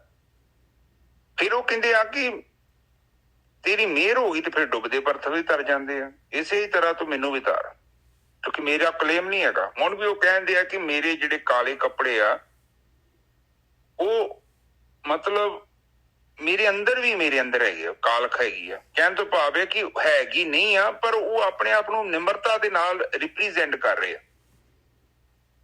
ਮੈਲ ਤੇ ਨਹੀਂ ਹੈਗੀ ਉਹਨਾਂ ਦੀ। ਨਹੀਂ ਉਹਨਾਂ ਦੀ ਗੱਲ ਨਹੀਂ ਆ, ਆਪਣੀ ਗੱਲ ਆ। ਯਾਤਰਾ ਆਪਣੀ ਆ ਫਰੀਦ ਜੀ ਦਾ, ਆਪਾਂ ਨੂੰ ਸਮਝਾ ਰਹੇ ਗੋਰਕੀ ਸਾਹਿਬ ਆਪਣੇ ਤੇ ਲਾ ਕੇ। ਹਾਂ ਤੇ ਆਪਣੇ ਲਾ ਲਓ। ਹੁਣ ਆਪਣੇ ਚ ਮੈਲ ਹੈਗੀ ਨਹੀਂ ਹੈਗੀ, ਹੁਣ ਆਪਾਂ ਵੀ ਚਿੱਟੇ ਕੱਪੜੇ ਪਾ ਲੈਂਦੇ ਆ। ਹੁਣ ਕਈ ਵੇਖੋ ਕਈ ਸੰਸਥਾ ਹੈਗੀਆਂ ਚਿੱਟੇ ਕੱਪੜੇ ਪਾਉਂਦੀਆਂ ਨੇ, ਚਿੱਟੇ ਸੂਟ। ਮਤਲਬ ਤੇ ਇਹੋ ਹੀ ਹੈ ਕਿ ਮੈਂ ਸ਼ੁੱਧ ਹੈਗਾ, ਮੈਂ ਸਾਫ਼ ਸੁਥਰਾ। ਬਿਲਕੁਲ। ਪਰ ਉਹ ਕਹਿੰਦੇ ਆ ਕਿ ਤੇਰੇ ਬਾਹਰ ਸਰੀਰ ਦਾ ਵੇਸ ਹੈਗਾ, ਅੰਦਰ ਦੀ ਅਵਸਥਾ ਤੇਰੀ ਜਿਹੜੀ ਆ ਉਹ ਵੀ ਉੱਚੀ, ਉਹ ਵੀ ਸਾਫ਼ ਸੁਥਰੀ ਚਿੱਟੀ ਹੋਣੀ ਚਾਹੀਦੀ ਹੈ। ਹਾਂਜੀ ਨਿਜਲ ਸਾਹਿਬ। ਹਾਂ ਮਨਦੀਪ ਜੀ ਤੁਸੀਂ ਕੁਝ ਕਹਿਣਾ ਚਾਹੁੰਦੇ ਹੋ? ਅੱਛਾ ਹਾਂਜੀ ਬਾਬਾ ਜੀ ਮੈਂ ਸਾਰੀ ਉਹ ਦਰਵੇਸ਼ ਦਾ ਮਤਲਬ ਪੁੱਛਾਂ। ਦਰਵੇਸ਼ ਦਾ ਮਤਲਬ ਕੀ ਹੁੰਦਾ? ਦਰਵੇਸ਼ ਮਤਲਬ ਜਿਹੜਾ ਭਗਤੀ ਕਰਦਾ ਹੈ, ਪਰ ਭਗਤੀ ਕਰਦਾ ਜਿਹੜਾ ਦਰਵੇਸ਼ ਹੁੰਦਾ ਹੈ, ਜਿਹਦੇ ਅੰਦਰ ਗੁਣ ਹੁੰਦੇ ਆ, ਜਿਹੜੇ ਕਿ ਜਿਹੜਾ ਸਾਰਿਆਂ ਨੂੰ ਇੱਕ ਨਜ਼ਰ ਨਾਲ ਦੇਖਦਾ ਹੈ, ਉਹਨੂੰ ਦਰਵੇਸ਼ ਕਹਿੰਦੇ ਆ। ਤੇ ਅਗਲਾ ਸ਼ਲੋਕ ਆ ਗਿਆ। ਅੱਛਾ ਜੀ ਸੌਰੀ, ਲੇਕਿਨ ਮੈਨੂੰ ਨਾ ਜਿੰਨਾ ਪਹਿਲੇ ਆਪਕੇ ਲਈ ਤਤੀ ਤੋਏ ਨਾ ਪਲਵਾ ਜੇ ਜਲ ਟੁੱਬੀ ਦੇ। ਫਰੀਦਾ ਜੋ ਡੋਹਾਗਣ ਰੱਬ ਦੀ ਚੂਰੇ ਦੀ ਚੂਰੇ। ਤਤੀ ਤੋਏ ਕਹਿੰਦੇ ਆ, ਤੋਏ ਕਹਿੰਦੇ ਆ ਜਿਹੜੀ ਹੁਣ ਜਿਹੜੀ ਫਸਲ ਖੇਤੀ ਜਿਹੜੀ ਹੈਗੀ ਆ, ਜੇ ਤਤੀ ਮਤਲਬ ਪਾਣੀ। ਐਕਚੁਅਲੀ ਕੀ ਹੁੰਦਾ, ਪਾਣੀ ਦੇ ਬਗੈਰ ਵੀ ਜ਼ਮੀਨ ਫਸਲ ਜਿਹੜੀ ਹੈ ਸੁੱਕ ਜਾਂਦੀ ਆ। ਅਤੇ ਫਿਰ ਪਾਣੀ ਜ਼ਿਆਦਾ ਆ ਜਾਏ ਅਤੇ ਤਾਂ ਵੀ ਜਿਹੜੀ ਆ ਫਸਲ ਜਿਹੜੀ ਹੈਗੀ ਆ ਉਹ ਦੇਖ ਲਓ ਗਲ ਜਾਂਦੀ ਹੈ। ਉਹਨੂੰ ਕਹਿੰਦੇ ਆ ਤਤੀ ਤੋਏ। ਤਤੀ ਤੋਏ ਨਾ ਪਲਵੈ ਕਹਿੰਦੇ ਉਹਨੂੰ ਭਾਵੇਂ ਜੇ ਜਲ ਡੁੱਬੀ ਦੇ, ਕਹਿੰਦੇ ਜੇ ਜਲ ਦੇ ਵਿੱਚ ਤੂੰ ਉਹਨੂੰ ਡੋਬ ਕੇ ਵੀ ਰੱਖ ਲਾ ਤਾਂ ਵੀ ਜਿਹੜਾ ਹੈਗਾ, ਜੇ ਪਾਣੀ ਦੀ ਮਾਰ ਦੇ ਨਾਲ ਜਿਹੜੀ ਹੈਗੀ ਆ, ਜਿੱਥੇ ਜਿਹੜਾ ਹੈਗਾ ਹੜ੍ਹ ਆ ਜਾਂਦਾ ਹੈ ਜਾਂ ਬਰਸਾਤ ਜ਼ਿਆਦਾ ਹੋ ਜਾਂਦੀ ਆ, ਕਹਿੰਦੇ ਉਹ ਫਿਰ ਦੁਬਾਰਾ ਜਿਹੜੀ ਬੀਜਣੀ ਪੈਂਦੀ ਹੈ ਭਾਈ, ਦੁਬਾਰਾ ਬੀਜਣੀ ਪੈਂਦੀ ਹੈ। ਕਣਕ ਵੀ ਦੁਬਾਰਾ ਬੀਜਣੀ ਪੈਂਦੀ ਹੈ। ਕਹਿੰਦੇ ਉਹ ਨਹੀਂ ਪਲਦੀ ਭਾਈ ਜਿਹਨੂੰ ਜੇ ਪਾਣੀ ਦੇ ਵਿੱਚ ਜਿਹੜਾ ਹੈਗਾ ਟੁੱਬੀ ਦੇ ਦਿੱਤੀ। ਇਸ ਕਰਕੇ ਫਰੀਦਾ ਜੋ ਡੋਹਾਗਣ ਰੱਬ ਦੀ ਚੂਰੇ ਦੀ ਚੂਰੇ, ਜਿਹੜੀ ਪਰਮਾਤਮਾ ਤੋਂ ਜਿਹਨੇ ਵਿੱਥ ਪਾ ਲਈ ਹੈ, ਜਿਹਨੇ ਪਰਮਾਤਮਾ ਨੂੰ ਆਪਣੇ ਜੀਵਨ ਦੇ ਵਿੱਚੋਂ ਜਿਹੜਾ ਹੈਗਾ ਭਗਤੀ ਨੂੰ ਕੱਢ ਦਿੱਤਾ ਹੈ, ਕਹਿੰਦੇ ਉਹ ਪਾਏ ਉਹ ਕੋਈ ਉਹਦਾ ਜਿਹੜਾ ਹੈਗਾ ਉਹਨੂੰ ਕੋਈ ਵੀ ਤਰੀਕਾ ਨਹੀਂ ਹੈ ਉਹਨੂੰ ਜਿਹੜਾ ਹੈ ਉਹ ਫਸਲ ਜਿਹੜੀ ਹੈ ਉਹਨੂੰ ਉਗਾਉਣ ਦਾ। ਉਹ ਜਿਹੜਾ ਹੈਗਾ ਉਹ ਆਪਣੇ ਪ੍ਰਯੋਜਨ ਤੋਂ ਆਪਣੇ ਜੀਵਨ ਦੇ ਮਕਸਦ ਤੋਂ ਭਟਕ ਚੁੱਕੀ ਆ। ਜਿਹੜੀ ਦੁਹਾਗਣ ਹੈਗੀ ਰੱਬ ਦੀ, ਦੁਹਾਗਣ ਕਹਿੰਦੇ ਆ ਜਿਹੜੀ ਨਹੀਂ ਮਾਲਕ ਪਰਮਾਤਮਾ ਨੂੰ ਪਤੀ ਮੰਨਦੀ, ਨਹੀਂ ਮਾਲਕ ਵੱਲ ਨੂੰ ਯਾਤਰਾ ਕਰਨਾ ਚਾਹੁੰਦੀ, ਨਹੀਂ ਭਗਤੀ ਕਰਦੀ। ਹਾਂਜੀ ਗੋਰਕੀ ਜੀ। ਹਾਂਜੀ, ਉਹ ਕਹਿ ਰਹੇ ਨੇ ਕਿ ਜਿਹੜੇ ਭੁੱਜੇ ਮੋਠ ਹੈ ਉਹ ਨਹੀਂ ਉਗਦੇ। ਹਾਂ, ਕਿਉਂ ਨਹੀਂ ਉਗਦੇ? ਕਿਉਂਕਿ ਅਗਨ ਨੇ ਕੀ ਕੀਤਾ ਕਿ ਉਹ ਬੀਜ ਦੇ ਵਿੱਚ ਜਿਹੜਾ ਤੱਤ ਸੀ ਉਹਨੂੰ ਨਸ਼ਟ ਕਰਤਾ। ਮਤਲਬ ਉਹ ਕਹਿੰਦੇ ਆ ਕਿ ਜਿਹੜੇ ਬੰਦੇ ਔਗਣ ਕਰੀ ਜਾਂਦੇ ਫਿਰ ਉਹਨਾਂ ਦੇ ਅੰਦਰ ਨਿਜਸਾ ਬੜੀ ਗਿਰਾਵਟ ਆ ਜਾਂਦੀ ਹੈ। ਫਿਰ ਇੱਕ ਅਵਸਥਾ ਆਉਂਦੀ ਹੈ ਉਹ ਬੰਦਾ ਉਹ ਫਿਰ ਭਗਤੀ ਕਰ ਹੀ ਨਹੀਂ ਸਕਦਾ, ਉੱਥੇ ਬਿਲਕੁਲ ਬਹੁਤ ਮੁਸ਼ਕਲ ਹੋ ਜਾਂਦਾ। ਕਿਉਂ? ਆਪ ਪਲੀਜ਼ ਦੇਖੋ, ਤੁਸੀਂ ਚੀਜ਼ ਸਾੜ ਲੋਗੇ ਫਿਰ ਉੱਥੋਂ ਕੀ ਬਣੂਗਾ ਦੱਸੋ ਮੈਨੂੰ? ਸਵਾਈ ਬਣ ਗਈ। ਕਈ ਬੰਦੇ ਏਦਾਂ ਹੀ ਕਰਦੇ, ਸਾਰਾ ਜੀਵਨ ਹੀ ਨਸ਼ਟ ਕਰਕੇ ਉਹਨੂੰ ਸਾੜ ਕੇ ਸਵਾਹ ਕਰਕੇ ਹੀ ਹਟਦੇ ਆ। ਏਦਾਂ ਜੀਵਨ ਕੋ ਬਤੀਤ ਕਰਦੇ ਹੋ। ਕੇਵਲ ਸੰਸਾਰ ਦਾ ਪਦਾਰਥ, ਕੇਵਲ ਸੰਸਾਰਿਕ ਸੁੱਖ, ਹੋਰ ਇਕੱਠਾ ਕਰਨਾ ਮੈਂ ਸ਼ਹਿਰ ਚੋਂ ਪਹਿਲਾਂ ਪਿੰਡ ਚੋਂ ਅਮੀਰ ਹੋਵਾਂ, ਪਹਿਲਾਂ ਰਿਸ਼ਤੇਦਾਰਾਂ ਚੋਂ ਅਮੀਰ ਹੋਵਾਂ, ਫਿਰ ਪਿੰਡ ਚੋਂ ਅਮੀਰ ਹੋਵਾਂ, ਫਿਰ ਮੈਂ ਸ਼ਹਿਰ ਤੋਂ ਅਮੀਰ ਹੋਵਾਂ, ਫਿਰ ਮੈਂ ਸਟੇਟ ਤੋਂ ਅਮੀਰ ਹੋਵਾਂ, ਫਿਰ ਮੈਂ ਕੰਟਰੀ ਤੋਂ ਅਮੀਰ ਹੋਵਾਂ। ਇਸੇ ਹੀ ਤਰ੍ਹਾਂ ਬੰਦਾ ਜਿਹੜਾ ਉਹ ਚੱਲੀ ਜਾਂਦਾ। ਤ੍ਰਿਸ਼ਨਾ ਦਾ ਅੰਤ ਕਿੱਥੇ ਹੈ? ਦੇਖੋ, ਕੋਈ ਅੰਤ ਹੈਗਾ? ਬਹੁਤ ਔਖਾ। ਪਰ ਉਹ ਕਹਿੰਦੇ ਕਿ ਇਹ ਨਾ ਹੋਵੇ ਕਿ ਤੁਸੀਂ ਆਪਣੇ ਜੀਵਨ ਦੇ ਵਿੱਚ ਕੋਈ ਏਦਾਂ ਦਾ ਕਰਮ ਕਰੋ ਕਿ ਜਿਹਦੇ ਕਰਕੇ ਤੁਹਾਡੇ ਅੰਦਰ ਜਿਹੜੇ ਔਗਣ ਆ ਉਹ ਪ੍ਰਗਟ ਹੋ ਜਾਣ ਤੇ ਜਿਹੜੇ ਗੁਣ ਆ ਉਹ ਸੜ ਜਾਣਗੇ। ਤੇ ਫਿਰ ਕੀ ਹੋਊਗਾ? ਫਿਰ ਉਹ ਕੰਮ ਦੇ ਨਹੀਂ ਰਹਿਣੇ। ਕਿਉਂਕਿ ਔਗਣਾਂ ਨੂੰ ਹਰ ਦਿਨ ਸਪੋਰਟ ਕਰੋਗੇ, ਔਗਣਾਂ ਦੇ ਵਿੱਚ ਆਪਣਾ ਜੀਵਨ ਬਤੀਤ ਕਰੋਗੇ ਤੇ ਚੰਗੀ ਸ਼ਕਤੀ ਆਟੋਮੈਟਿਕਲੀ ਹੀ ਉਹ ਸੜ ਕੇ ਸਵਾਹ ਹੋ ਜਾਣੀ ਆ, ਕਮਜ਼ੋਰ ਹੋ ਜਾਣੀ ਆ। ਕਿੱਥੋਂ ਚੱਲੂਗੀ ਉਹ? ਫਿਰ ਮੁਸ਼ਕਲ ਹੋ ਜਾਂਦੀ। ਹਾਂਜੀ ਨਜਰ ਸਾਹਿਬ। ਪਰ ਗੋਰਕੀ ਸਾਹਿਬ ਹੁਣ ਅਗਲਾ ਸ਼ਲੋਕ ਜਿਹੜਾ ਹੈਗਾ ਫਰੀਦ ਜੀ ਦਾ ਕਹਿ ਰਿਹਾ ਆ ਕਿ ਜਾਂ ਕੁਆਰੀ ਤਾਂ ਚਾਓ। ਕਹਿੰਦੇ ਹੁਣ ਬੰਦਾ ਆਇਆ ਜਵਾਨ ਹੋਇਆ ਆ ਤੇ ਦੁਨੀਆ ਦੇ ਪਦਾਰਥ ਦਿਖਦੇ ਆ, ਭੋਗ ਦਿਖਦੇ ਆ, ਸਵਾਦ ਦਿਸਦੇ ਆ ਸਾਰੇ ਦੇ ਸਾਰੇ, ਤੇ ਚਾਹ ਆਉਂਦਾ ਉਹਦੇ ਅੰਦਰ ਕਿ ਇਹ ਜਿਹੜਾ ਹੈਗਾ ਮਾਇਆ ਜਿਹੜੀ ਹੈ ਇਹਨੂੰ ਮੈਂ ਭੋਗਾਂ। ਇਹ ਜਿਹੜੀ ਹੈਗੀ ਮਾਇਆ ਦੇ ਨਾਲ ਜਿਹੜਾ ਹੈਗਾ ਚੱਲ ਪੈਂਦਾ ਹੈ। ਫਿਰ ਜਾਂ ਕੁਆਰੀ ਤਾਂ ਚਾਓ, ਵਿਵਾਹੀ ਤਾਂ ਮਾਮਲੇ। ਜਦ ਉਹਨੇ ਵਿਆਹ ਕਰਾ ਲਿਆ ਉਹਦੇ ਮਾਇਆ ਦੇ ਨਾਲ, ਬਸ ਫਿਰ ਸ਼ੁਰੂ ਹੋ ਗਏ ਮਾਮਲੇ, ਸ਼ੁਰੂ ਹੋ ਗਏ। ਫਿਰ ਤਾਂ ਜਿਹੜਾ ਹੈਗਾ ਉਹਦੀ ਪ੍ਰੋਬਲਮਸ, ਬਈ ਆ ਮੇਰਾ ਇੱਥੇ ਇਸ ਤਰ੍ਹਾਂ ਹੈ, ਇੱਥੇ ਇਸ ਤਰ੍ਹਾਂ, ਫਲਾਨਾ ਟਿਮਕਾ, ਜੰਜਾਲਾਂ ਦੇ ਵਿੱਚ ਘੁੰਮ ਗਿਆ ਬਸ ਮਾਮਲਿਆਂ ਦੇ ਵਿੱਚ। ਜਾਂ ਕੁਆਰੀ ਤਾਂ ਚਾਓ, ਵਿਵਾਹੀ ਤਾਂ ਮਾਮਲੇ। ਫਰੀਦਾ ਇਹੋ ਪਛਤਾਓ, ਵਤ ਕੁਆਰੀ ਨਾ ਥੀਏ। ਬਾਅਦ 'ਚ ਪਛਤਾਉਂਦਾ ਹੈ, ਭਾਈ ਜੇ ਕਿਤੇ ਮੈਂ ਪਹਿਲੇ ਵਰਗਾ ਹੀ ਹੋ ਜਾਂਦਾ, ਨਾ ਮੈਂ ਇਹਦੇ ਨਾਲ ਫਸਦਾ। ਇਹ ਹੁਣ ਮੈਂ ਜਿਹੜਾ ਹੈਗਾ ਇਹ ਕੰਬਲੀ ਜਿਹੜੀ ਹੈਗੀ ਆ, ਕੰਬਲੀ ਨੂੰ ਫੜਨ ਗਿਆ ਸੀਗਾ, ਕੰਬਲੀ ਨੇ ਹੁਣ ਮੈਨੂੰ ਫੜ ਲਿਆ, ਹੁਣ ਨਹੀਂ ਨਿਕਲ ਸਕਦਾ ਭਾਈ। ਹਾਂਜੀ ਗੋਰਕੀ ਸਾਹਿਬ। ਹਾਂਜੀ ਠੀਕ ਹੈ ਜੀ। ਉਹ ਕਹਿੰਦੇ ਆ ਕਿ ਇੱਕ ਸੀਮਾ ਹੁੰਦੀ ਆ, ਉੱਥੋਂ ਮੁੜ ਸਕਦਾ ਬੰਦਾ। ਪਰ ਜਦੋਂ ਬੰਦਾ ਬਹੁਤ ਜ਼ਿਆਦਾ ਗਤੀ ਕਰ ਲੈਂਦਾ ਫਿਰ ਉੱਥੋਂ ਮੁੜਨਾ ਬੜਾ ਔਖਾ। ਤੁਸੀਂ ਥੋੜਾ ਬਹੁਤਾ ਗਲਤ ਜਿੱਦਾਂ ਮਤਲਬ ਰਸਤਾ ਲੱਭ ਲਿਆ ਹੋਵੇ, ਤੁਸੀਂ 5-6 ਕਿਲੋਮੀਟਰ ਚ ਵਾਪਸ ਆ ਸਕਦੇ। ਪਰ ਜੇ ਤੁਸੀਂ ਲਗਾਤਾਰ 40-50 ਸਾਲ ਤੁਰੇ ਜਾਓ ਤੇ ਫਿਰ ਵਾਪਸ ਕਿੱਥੋਂ ਆਓਗੇ ਦੱਸੋ? ਬਿਲਕੁਲ। ਕਿਉਂਕਿ ਉਹ ਜਿਹੜਾ ਸਫ਼ਰ ਕਰ ਲਿਆ ਤੁਸੀਂ ਉੱਥੇ ਚੱਲ ਗਏ ਜੋ ਇੰਨੀ ਦੂਰ, ਜਿੰਨੇ ਤੁਸੀਂ ਦੂਰ ਜਾਓਗੇ ਓਨਾ ਹੀ ਮੰਜ਼ਿਲ ਤੋਂ ਦੂਰ ਆਪਾਂ। ਬਿਲਕੁਲ। ਜੇ ਪਰਮਾਤਮਾ ਦੇ ਨਾਲ ਆਪਾਂ ਜੁੜ ਕੇ ਭਗਤੀ ਕਰਦੇ ਰਹੀਏ ਤੇ ਆਪਣੇ ਅੰਦਰ ਜਿਹੜੇ ਹੈਗੇ ਇਹ ਚੋਗਾ ਜਿਹੜਾ ਖਿਲ ਰਿਹਾ ਹੋਇਆ ਆ, ਇਹ ਜਿਹੜੇ ਹੈਗੇ ਆਪਣੇ ਕਾਮ ਕ੍ਰੋਧ ਲੋਭ ਮੁਕਾਰੇ ਜਿਹੜੇ ਹੈਗੇ ਆਪਾਂ ਨੂੰ ਜਿਹੜੇ ਹੈਗੇ ਵਧੀਆ ਖਾਣੇ ਪਰੋਸ ਕੇ ਸਵਾਦ ਦੇ ਰਹੇ ਆ, ਤੇ ਆਪਾਂ ਜਿਹੜੇ ਸੰਕੋਚ ਕਰਾਂਗੇ, ਸੰਕੋਚ ਦੇ ਨਾਲ ਲਵਾਂਗੇ। ਜੇ ਆਪਾਂ ਆਪਣੇ ਗਿਆਨ ਹੈਗਾ ਆਪਣੇ ਕੋਲ ਤੇ ਭਗਤੀ ਹੈਗੀ ਆਪਣੇ ਕੋਲ, ਨਹੀਂ ਤਾਂ ਫਿਰ ਜਿਹੜਾ ਹੈਗਾ ਆਪਾਂ, ਕਿਉਂਕਿ ਜਿਵੇਂ ਜਿਹੜਾ ਹੈਗਾ ਅਗਲਾ ਸ਼ਲੋਕ ਦੇ ਰਹੇ ਆ, ਕਹਿੰਦੇ ਕਿ ਕਲਰ ਕੇਰੀ ਛਪੜੀ ਆਏ ਉਹ ਲੱਥੇ ਹੰਝ ਕਹਿੰਦੇ ਆ, ਹੰਸ ਕਹਿੰਦੇ ਕਲਰ ਦੀ ਛਪੜੀ ਆਪਾਂ ਹੰਸ ਹੈਗੇ ਆ, ਔਰ ਆਪਾਂ ਕਲਰ ਦੀ ਛਪੜੀ ਵਿੱਚ ਚਾਰੋਂ ਪਾਸੇ ਆ ਗਏ। ਇੱਥੇ ਜਿਹੜੇ ਹੈਗੇ ਇਹਦੇ ਵਿੱਚ ਡੱਡੀਆਂ ਪਈਆਂ ਹੋਈਆਂ, ਹੋਰ ਜਿਹੜਾ ਦੁਨੀਆ ਦੇ ਪਦਾਰਥ, ਦੁਨੀਆ ਦੇ ਸਵਾਦ, ਇਹ ਸਾਰੇ ਜਿਹੜੇ ਪਏ ਹੋਏ ਆ। ਕਲਰ ਕੇਰੀ ਛੱਪੜੀ ਆਏ ਉਹ ਲੱਥੇ ਹੰਝ, ਚਿੰਜੂ ਬੋੜਨ ਨਾ ਪੀਵੇਂ ਉੱਡਣ ਸੰਦੀ ਡੰਜ। ਕਹਿੰਦੇ ਚਿੰਜ ਬੋੜਦੇ ਆ, ਚੁੰਝ ਵਿੱਚ ਪਾਉਂਦੇ ਆ, ਪਰ ਨਹੀਂ ਪੀਂਦੇ। ਉਹਨਾਂ ਨੂੰ ਪਤਾ ਲੱਗ ਜਾਂਦਾ, ਇੱਕ ਵਾਰੀ ਦੇਖ ਲਿਆ ਬਈ ਆਹ ਤਾਂ ਰੱਬ ਤੋਂ ਦੂਰ ਲਿਜਾਣ ਵਾਲੀ ਚੀਜ਼ ਹੈ, ਆਹ ਤਾਂ ਜਿਹੜਾ ਹੈਗਾ ਇਹਦੇ ਨਾਲ ਤਾਂ ਕੋਈ ਫਾਇਦਾ ਹੋ ਨਹੀਂ ਰਿਹਾ। ਬਸ ਕਹਿੰਦੇ ਉਹ ਉਸੇ ਵੇਲੇ ਉਹਨਾਂ ਦੇ ਅੰਦਰ ਇੱਛਾ ਹੁੰਦੀ ਹੈ ਅਸੀਂ ਜਿਹੜਾ ਹੈਗਾ ਉੱਡ ਕੇ ਜਿਹੜਾ ਹੈਗਾ ਮੋਤੀ ਚੁਗੀਏ। ਅਤੇ ਉਹ ਜਿਹੜੇ ਹੰਸ ਜਿਹੜੇ ਹੈਗੇ ਆ, ਉਹ ਜਿਹੜੇ ਧਿਆਨ ਸਿਮਰਨ ਕਰਨ ਵਾਲੇ ਹੈਗੇ, ਉਹ ਨਹੀਂ ਫਸਦੇ ਦੁਨੀਆ ਦੇ ਵਿੱਚ ਇਹ ਮਾਮਲਿਆਂ ਦੇ ਵਿੱਚ। ਹਾਂਜੀ ਵੀਰ ਜੀ। ਹਾਂਜੀ ਬਿਲਕੁਲ ਠੀਕ ਹੈ ਜੀ। ਜਿਹੜੀ ਚੀਜ਼ ਦਾ ਫਾਇਦਾ ਨਹੀਂ ਉਹਦਾ ਤਿਆਗ ਕਰ ਦਿੰਦੇ। ਕਿਉਂ ਕਰਦੇ ਨੇ? ਉਹਨਾਂ ਨੂੰ ਪਤਾ ਹੈ ਕਿ ਇਹ ਚੀਜ਼ ਮਾੜੀ ਆ, ਔਰ ਮਾੜੀ ਵੀ ਹੈ, ਮੁੜ ਕੇ ਅਮਿੱਟ ਆ, ਇਹਨੂੰ ਮਿਟਿਆ ਨਹੀਂ ਜਾ ਸਕਦਾ। ਜੋ ਤੁਸੀਂ ਬੀਜਦਾ ਉਹਨੇ ਉੱਗਣਾ ਜੀ, ਫਲੀਭੂਤ ਹੋਊਗਾ, ਅਨਲੈਸ ਤੁਸੀਂ ਆਤਮ ਗਿਆਨ ਪ੍ਰਾਪਤ ਕਰ ਲਓ।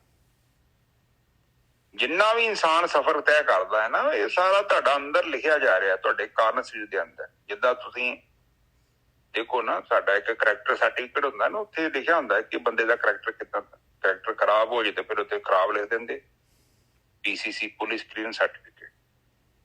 ਇਸੇ ਤਰ੍ਹਾਂ ਜਿਹੜਾ ਸਾਡਾ ਕਰੈਕਟਰ ਆ, ਉਹ ਅੰਦਰ ਅਸੀਂ ਜੇਕਰ ਮਾੜੇ ਕਰਮ ਕਰੀ ਜਾਂਦੇ ਆ ਤੇ ਫਿਰ ਉਹ ਸਾਰਾ ਉਹ ਗੰਦਾ ਮੰਦਾ ਹੋ ਜਾਊਗਾ। ਪਰ ਉਹ ਕਹਿੰਦੇ ਤੁਸੀਂ ਹੰਸ ਬਣੋ। ਜਿੱਥੇ ਪਤਾ ਬਾਕੀ ਇਹ ਔਗਣ ਆ ਔਰ ਮੇਰੇ ਲਈ ਚੰਗਾ ਨਹੀਂ, ਉਹਨੂੰ ਨਾ ਕਰੋ। ਜਿੱਦਾਂ ਹੰਸ ਨਹੀਂ ਉਲਟਾ ਕੰਮ ਕਰਦਾ, ਉਹ ਐਸੀ ਚੀਜ਼ ਤੋਂ ਦੂਰ ਚਲ ਜਾਂਦਾ ਜਿਹੜੀ ਚੀਜ਼ ਸਹੀ ਨਹੀਂ ਹੈ, ਤੇ ਉਹਦੇ ਨਾਲ ਕੀ ਹੁੰਦਾ, ਉਹ ਦਾਗ ਤੋਂ ਬਚ ਜਾਂਦਾ, ਔਗਣਾਂ ਤੋਂ ਬਚ ਜਾਂਦਾ। ਉਹ ਸਭ ਸਾਡਾ। ਔਰ ਵੈਸੇ ਤੇ ਬੜੀ ਹਿੰਮਤ ਚਾਹੀਦੀ ਹੈ, ਕਿਉਂਕਿ ਇਹ ਕੰਮ ਔਖਾ। ਕਿਉਂਕਿ ਸੰਸਾਰ ਦਾ ਪਦਾਰਥ ਛੱਡਣਾ ਬਹੁਤ ਔਖਾ ਹੈ, ਕਿਉਂਕਿ ਕੁਝ ਚਮਕ ਬਹੁਤ ਜ਼ਿਆਦਾ ਹੈ, ਔਰ ਖਾਸ ਕਰਕੇ ਲੋਕ ਉਹਦੀ ਤਾਰੀਫ ਬੜੀ ਕਰਦੇ ਆ, ਬਹੁਤ ਵਧੀਆ। ਪਰ ਲੋਕਾਂ ਦਾ ਕਿਆ, ਉਹ ਕਹਿੰਦੇ ਅਗਲੇ ਬੰਨੇ ਧਰਮਰਾ ਥੋੜੀ ਸੁਣਦਾ ਹੈ। ਲੋਕਾਂ ਨੇ ਤੇ ਐਵੇਂ ਤੈਨੂੰ ਪੰਪ ਭਰ ਦੇਣਾ ਕਿ ਬੜੀ ਵੱਡੀ ਗੱਡੀ ਹੈ, ਬੜਾ ਵੱਡਾ ਮਕਾਨ ਹੈ। ਫਿਰ ਤੁਹਾਨੂੰ ਇਹ ਸਵਾਲ ਕਰਨਾ ਚਾਹੀਦਾ ਕਿ ਮੈਂ ਮਕਾਨ ਤੇ ਪਾਲਿਆ, ਕੋਠੀ ਪਾਲੀ 5-6 ਕਿੱਲਿਆਂ ਚ, ਸੋਣਾ ਤਾਂ ਮੈਂ ਇੱਕ ਕਮਰੇ ਚ ਹੀ ਆ, ਬਾਕੀ ਐਵੇਂ ਫੋਕੀ ਈਗੋ। ਫਿਰ ਇਹ ਜਿਹੜੀ ਚੀਜ਼ ਹੁੰਦੀ ਹੈ, ਉਹ ਕਹਿੰਦੇ ਏਡੀ ਵਧੀਆ ਨਹੀਂ ਹੈਗੀ। ਠੀਕ ਹੈ ਨਾ ਜੀ ਸਾਹਿਬ, ਅੱਗੇ ਚੱਲੀਏ। ਹਾਂਜੀ, ਅੱਗੇ ਕਹਿੰਦੇ ਹੰਸ ਉੱਡਰ ਕਰੋਧੇ ਪਿਆ ਲੋਕ ਵਿਡਾਰਨ ਜਾਏ। ਕਹਿੰਦੇ ਜਿਹੜੇ ਇਨਸਾਨ ਭਗਤੀ ਕਰਨ ਵਾਲੇ ਹੁੰਦੇ ਆ ਨਾ, ਉਹ ਭਾਵੇਂ ਜਿਹੜਾ ਹੈਗਾ ਮਾੜੀ ਜਗ੍ਹਾ 'ਤੇ ਵੀ ਚਲੇ ਜਾਣ, ਮਾੜੀ ਜਗ੍ਹਾ 'ਤੇ ਵੀ ਉਹਨਾਂ ਦੇ ਰਸਤੇ ਦੇ ਵਿੱਚ ਮਾੜੇ ਲੋਕ ਵੀ ਆ ਜਾਣ, ਅਤੇ ਕਹਿੰਦੇ ਉਹਨਾਂ ਨੂੰ ਕੋਈ ਪਰਵਾਹ ਨਹੀਂ ਹੈਗੀ। ਹੰਸ ਉੱਡਰ ਕਰੋਧੇ ਪਿਆ। ਕਰੋਧਾ ਜਿਹੜਾ ਹੁੰਦਾ ਹੈ, ਜਿਹੜਾ ਜਿਸ ਤਰ੍ਹਾਂ ਇਹ ਜਿਹੜਾ ਜਵਾਰ ਹੁੰਦੀ ਆ, ਸਸਤਾ ਅੰਨ ਜਿਹੜਾ ਹੈਗਾ, ਕਹਿੰਦੇ ਹੰਸ ਜਿਹੜਾ ਜਾ ਕੇ ਉਹਦੇ ਖੇਤ 'ਚ ਚਲਾ ਗਿਆ, ਅਤੇ ਕੋਧਰੇ ਦੇ ਖੇਤ ਦੇ ਵਿੱਚ, ਅਤੇ ਉਹ ਕਹਿੰਦੇ ਕਿ ਲੋਕ ਸੋਚਦੇ ਆ ਵੀ ਇਹ ਜਿਹੜਾ ਖਾ ਜਾਣਗੇ ਸਾਡੀ ਖੇਤੀ ਜਿਹੜੀ ਹੈਗੀ ਆ। ਕਹਿੰਦੇ ਉਹਨਾਂ ਨੂੰ ਨਹੀਂ ਪਤਾ, ਗਹਿਲਾ ਲੋਕ ਨਾ ਜਾਣਦਾ, ਹੰਸ ਨਾ ਕਰੋਧਾ ਖਾਏ। ਕਹਿੰਦੇ ਹੰਸ ਜਿਹੜਾ ਹੈਗਾ ਇਹ ਕੋਧਰਾ ਨਹੀਂ ਖਾਂਦਾ ਭਾਈ, ਹੰਸ ਨੇ ਨਹੀਂ ਖਾਣਾ। ਹਾਂਜੀ ਵੀਰ ਜੀ। ਹਾਂਜੀ ਠੀਕ ਹੈ ਸੰਗਤ ਜੀ। ਦੇਖੋ ਕਹਿੰਦੇ ਕਿ ਹੰਸ ਜਦੋਂ, ਕਹਿਣ ਤੋਂ ਭਾਵ ਹੈ ਕਿ ਵਿਵੇਕ ਬੁੱਧੀ ਵਾਲਾ ਬੰਦਾ, ਉਹ ਭਾਵੇਂ ਮਾੜੇ ਲੋਕਾਂ 'ਚ ਵੀ ਚਲ ਜਾਂਦਾ ਹੈ ਤੇ ਉਹਨਾਂ ਨਾਲ ਵੇਖ ਕੇ ਕਾਪੀ ਨਹੀਂ ਕਰਦਾ। ਬਿਲਕੁਲ। ਜਿਸ ਤਰ੍ਹਾਂ ਹੰਸ ਹੈ ਜਿਹੜਾ, ਹੰਸ ਵੀ ਨਹੀਂ ਉਲਟੇ ਪੁਲਟੇ ਕੰਮ ਕਰਦਾ, ਗਲਤ ਚੀਜ਼ ਤੇ ਖਾਂਦਾ ਨਹੀਂ। ਸਾਡੇ ਤੋਂ ਜ਼ਿਆਦਾ ਤੇ ਸਿਆਣੇ ਹੰਸ ਹੈਗੇ ਆ। ਹੰਸ ਨੂੰ ਤੁਸੀਂ ਅਸਲੀ ਮੋਤੀ ਵੀ ਦੇ ਦਿਓ, ਨਕਲੀ ਵੀ ਦੇ ਦਿਓ, ਉਹ ਅਸਲੀ ਖਾ ਲੂਗਾ, ਨਕਲੀ ਨਹੀਂ ਖਾਊਗਾ। ਪਰ ਸਾਨੂੰ ਨਹੀਂ ਪਤਾ ਲੱਗਦਾ ਕਿ ਇਹ ਕਰਮ ਨਕਲੀ ਦਾ, ਇਹ ਕਿਉਂ ਕਰਨਾ ਹੈ। ਪਰ ਆਪਾਂ ਏਦਾਂ ਸੋਚਦੇ ਹੀ ਨਹੀਂ, ਪਰ ਉਹ ਸੋਚ ਲੈਂਦਾ। ਸਾਡੇ ਨਾਲ ਤੇ ਮੈਨੂੰ ਲੱਗਦਾ ਉਹ ਸਿਆਣਾ ਨੇ। ਹੰਸ ਜਿਹੜਾ ਹੁੰਦਾ ਨਾ, ਉਹਦੇ ਕਹਿੰਦੇ ਆ ਕਿ ਚੁੰਝ ਦੇ ਵਿੱਚ ਨਾ ਇਸ ਤਰ੍ਹਾਂ ਦਾ ਕੋਈ ਐਸਿਡ ਹੁੰਦਾ ਹੈ, ਉਹਨੇ ਜੇ ਦੁੱਧ ਦੇ ਵਿੱਚ ਜਿਹੜਾ ਹੈ ਨਾ, ਦੁੱਧ ਦੇ ਵਿੱਚ ਚੁੰਝ ਪਾਊਗਾ ਤੇ ਦੁੱਧ ਫਟ ਜਾਏਗਾ, ਉਹਦੀ ਫੁੱਟੀਆਂ ਖਾ ਲੂਗਾ, ਪਾਣੀ ਛੱਡ ਦੂਗਾ ਉੱਤੇ ਹੀ। ਇਸ ਤਰ੍ਹਾਂ ਹੈ। ਹਾਂ ਨੇਜਰ ਸਾਹਿਬ, ਉਹ ਸਾਰ ਦੇ ਵਿੱਚੋਂ ਸਾਰ ਕੱਢ ਲੈਂਦਾ। ਹਾਂ, ਤੇ ਸਾਡੇ ਵਰਗੇ ਸਾਰ ਚੋਂ ਅਸਾਰ ਕੱਢ ਕੇ ਬਾਹਰ ਬੈਠੇ ਹੁੰਦੇ ਆ। ਅਸੀਂ ਕਰਦੇ ਹਾਂ ਕਿ ਮੱਖਣ ਵੀ ਸੁੱਟ ਦਿੰਦੇ ਆ, ਘਿਓ ਵੀ ਸੁੱਟ ਦਿੰਦੇ ਆ, ਤੇ ਛਿੱਡੀ ਕੱਢ ਕੇ ਲੈ ਆਉਂਦੇ ਆ ਜਿਹੜੀ ਚੀਜ਼ ਲਾਸਟ ਵਾਲੀ ਹੈ। ਤੇ ਉਹ ਕੀ ਕਰਦੇ ਆ, ਸੰਤੋ ਮਾਖਣ ਖਾਇਆ। ਉਹ ਮੱਖਣ ਖਾ ਲੈਂਦੇ ਆ। ਕਿਉਂ ਖਾ ਲੈਂਦੇ ਆ? ਕਿਉਂਕਿ ਉਹ ਚੀਜ਼ ਛੱਡ ਦਿੰਦੇ ਆ ਜਿਹੜੀ ਚੀਜ਼ ਉਹਨਾਂ ਨੂੰ ਪਰਮਾਤਮਾ ਤੋਂ ਦੂਰ ਲੈ ਜਾਂਦੀ ਆ। ਬਿਲਕੁਲ। ਮੱਖਣ ਜਿਹੜਾ ਵਾ ਅੰਦਰ ਆ ਉਹਦੇ ਦੁੱਧ ਦੇ ਅੰਦਰ, ਔਰ ਉਹਨਾਂ ਨੂੰ ਪਤਾ ਹੈ ਮੱਖਣ ਹੈਗਾ, ਇਸ ਕਰਕੇ ਉਹ ਮੱਖਣ ਖਾਂਦੇ ਨੇ। ਤੇ ਸਾਨੂੰ ਪਤਾ ਨਹੀਂ ਆ, ਅਸੀਂ ਉਹ ਫਿਰ ਉਲਟੀ ਪੁਲਟੀ ਜੀ ਖਾ ਲੈਂਦੇ ਆ। ਉਹ ਕਹਿੰਦੇ ਕੀ ਵਧੀਆ ਚੀਜ਼ ਨਹੀਂ। ਹਾਂਜੀ ਨਿੱਜਾ ਸਾਹਿਬ। ਚਲ ਚਲ ਗਈਆਂ ਪੰਖੀਆਂ ਜਿਨੀ ਵਸਾਏ ਤਲ। ਕਹਿੰਦੇ ਸੰਸਾਰ ਦੇ ਵਿੱਚ ਜਿੰਨੇ ਵੀ ਪੰਛੀ ਆ ਰਹੇ ਆ ਨਾ, ਜਿੰਨੇ ਵੀ ਪੰਛੀ ਆ ਰਹੇ ਸਾਰੇ ਚਲੇ ਜਾਂਦੇ ਆ। ਕਹਿੰਦੇ ਜਿੰਨੇ ਵੀ ਹੁਣ ਕਿਸੇ ਨੇ ਘਰ ਬਣਾਇਆ, ਕਿਸੇ ਨੇ ਕੁਛ ਕਰਾਇਆ, ਕਿਸੇ ਨੇ ਜਿਨ੍ਹਾਂ ਨੇ ਵਸਾਏ ਹੋਇਆ ਇਹ ਸੰਸਾਰ ਤਲਾਬ ਦੇ ਵਿੱਚ, ਜਿਨ੍ਹਾਂ ਨੇ ਆਪਣੇ ਆਪਣੇ ਘਰ ਜੋ ਵੀ ਇਹਦੇ ਵਿੱਚ ਜਿਹੜਾ ਹੈਗਾ ਉਹਨਾਂ ਨੇ ਜਿਹੜਾ ਹੈਗਾ ਪਦਾਰਥਾਂ ਦੇ ਨਾਲ, ਆਕਾਰ ਦੇ ਨਾਲ ਜੋ ਵੀ ਗਤੀ ਕਰਕੇ ਜਿਹੜਾ ਹੈਗਾ ਸੰਸਾਰ ਦੇ ਵਿੱਚ ਵਸਾਇਆ। ਕਹਿੰਦੇ ਸਾਰਾ ਕੁਝ ਛੱਡ ਕੇ ਚੱਲ ਚੱਲ ਗਈਆਂ ਪੰਖੀਆਂ। ਕਹਿੰਦੇ ਪੰਖੀਆਂ ਦੀਆਂ ਡਾਰਾਂ ਆਉਂਦੀਆਂ ਆ, ਡਾਰਾਂ ਦੀਆਂ ਡਾਰਾਂ ਚਲੀਆਂ ਜਾਂਦੀਆਂ ਭਾਈ। ਸਾਰਾ ਕੁਝ ਇੱਥੇ ਹੀ ਛੱਡ ਕੇ ਚਲੇ ਜਾਂਦੇ ਆ। ਫਰੀਦਾ ਸਰ ਭਰਿਆ ਵੀ ਚੱਲ ਸੀ। ਇਹ ਸੰਸਾਰ ਵੀ ਜਿਹੜਾ ਹੈਗਾ ਇਹ ਵੀ ਨਾਸ਼ਵਾਨ ਆ ਭਾਈ, ਇਹਨੇ ਵੀ ਚਲੇ ਜਾਣਾ ਆ। ਥੱਕੇ ਕਵਲ ਇਕਲ, ਔਰ ਇਹਦੇ ਅੰਦਰ ਜਿਹੜੇ ਕਮਲ ਫੁੱਲ ਹੈਗੇ ਆ, ਉਹ ਜਿਹੜੇ ਹੈਗੇ ਆ ਉਹ ਸੰਸਾਰ ਦੇ ਵਿੱਚ ਜਿਹੜੇ ਰਹਿ ਕੇ ਵੀ ਜਿਹੜੇ ਹੈਗੇ ਆ ਉਹ ਬਚ ਜਾਂਦੇ ਆ ਭਾਈ। ਉਹ ਨਹੀਂ ਇਹਦੇ ਸੰਸਾਰ ਦੇ ਵਿੱਚ ਗਤੀ ਕਰਦੇ, ਉਹ ਇਕੱਲੇ ਜਿਹੜੇ ਹੈਗੇ ਨਿਕਲ ਜਾਂਦੇ ਆ। ਜਿਹੜੇ ਭਗਤੀ ਕਰਦੇ ਆ, ਧਿਆਨ ਸਿਮਰਨ ਕਰਦੇ ਆ, ਜਿਹੜੇ ਕਮਲ ਦੇ ਫੁੱਲ ਦੇ ਵਾਂਗੂ ਸੰਸਾਰ ਦੇ ਵਿੱਚੋਂ ਵਿੱਚ ਜਿਹੜੇ ਹੈਗੇ ਇਹਦੇ ਵਿੱਚ ਚਿੱਕੜ ਦੇ ਵਿੱਚ ਡੁੱਬਦੇ ਨਹੀਂ ਹੈਗੇ।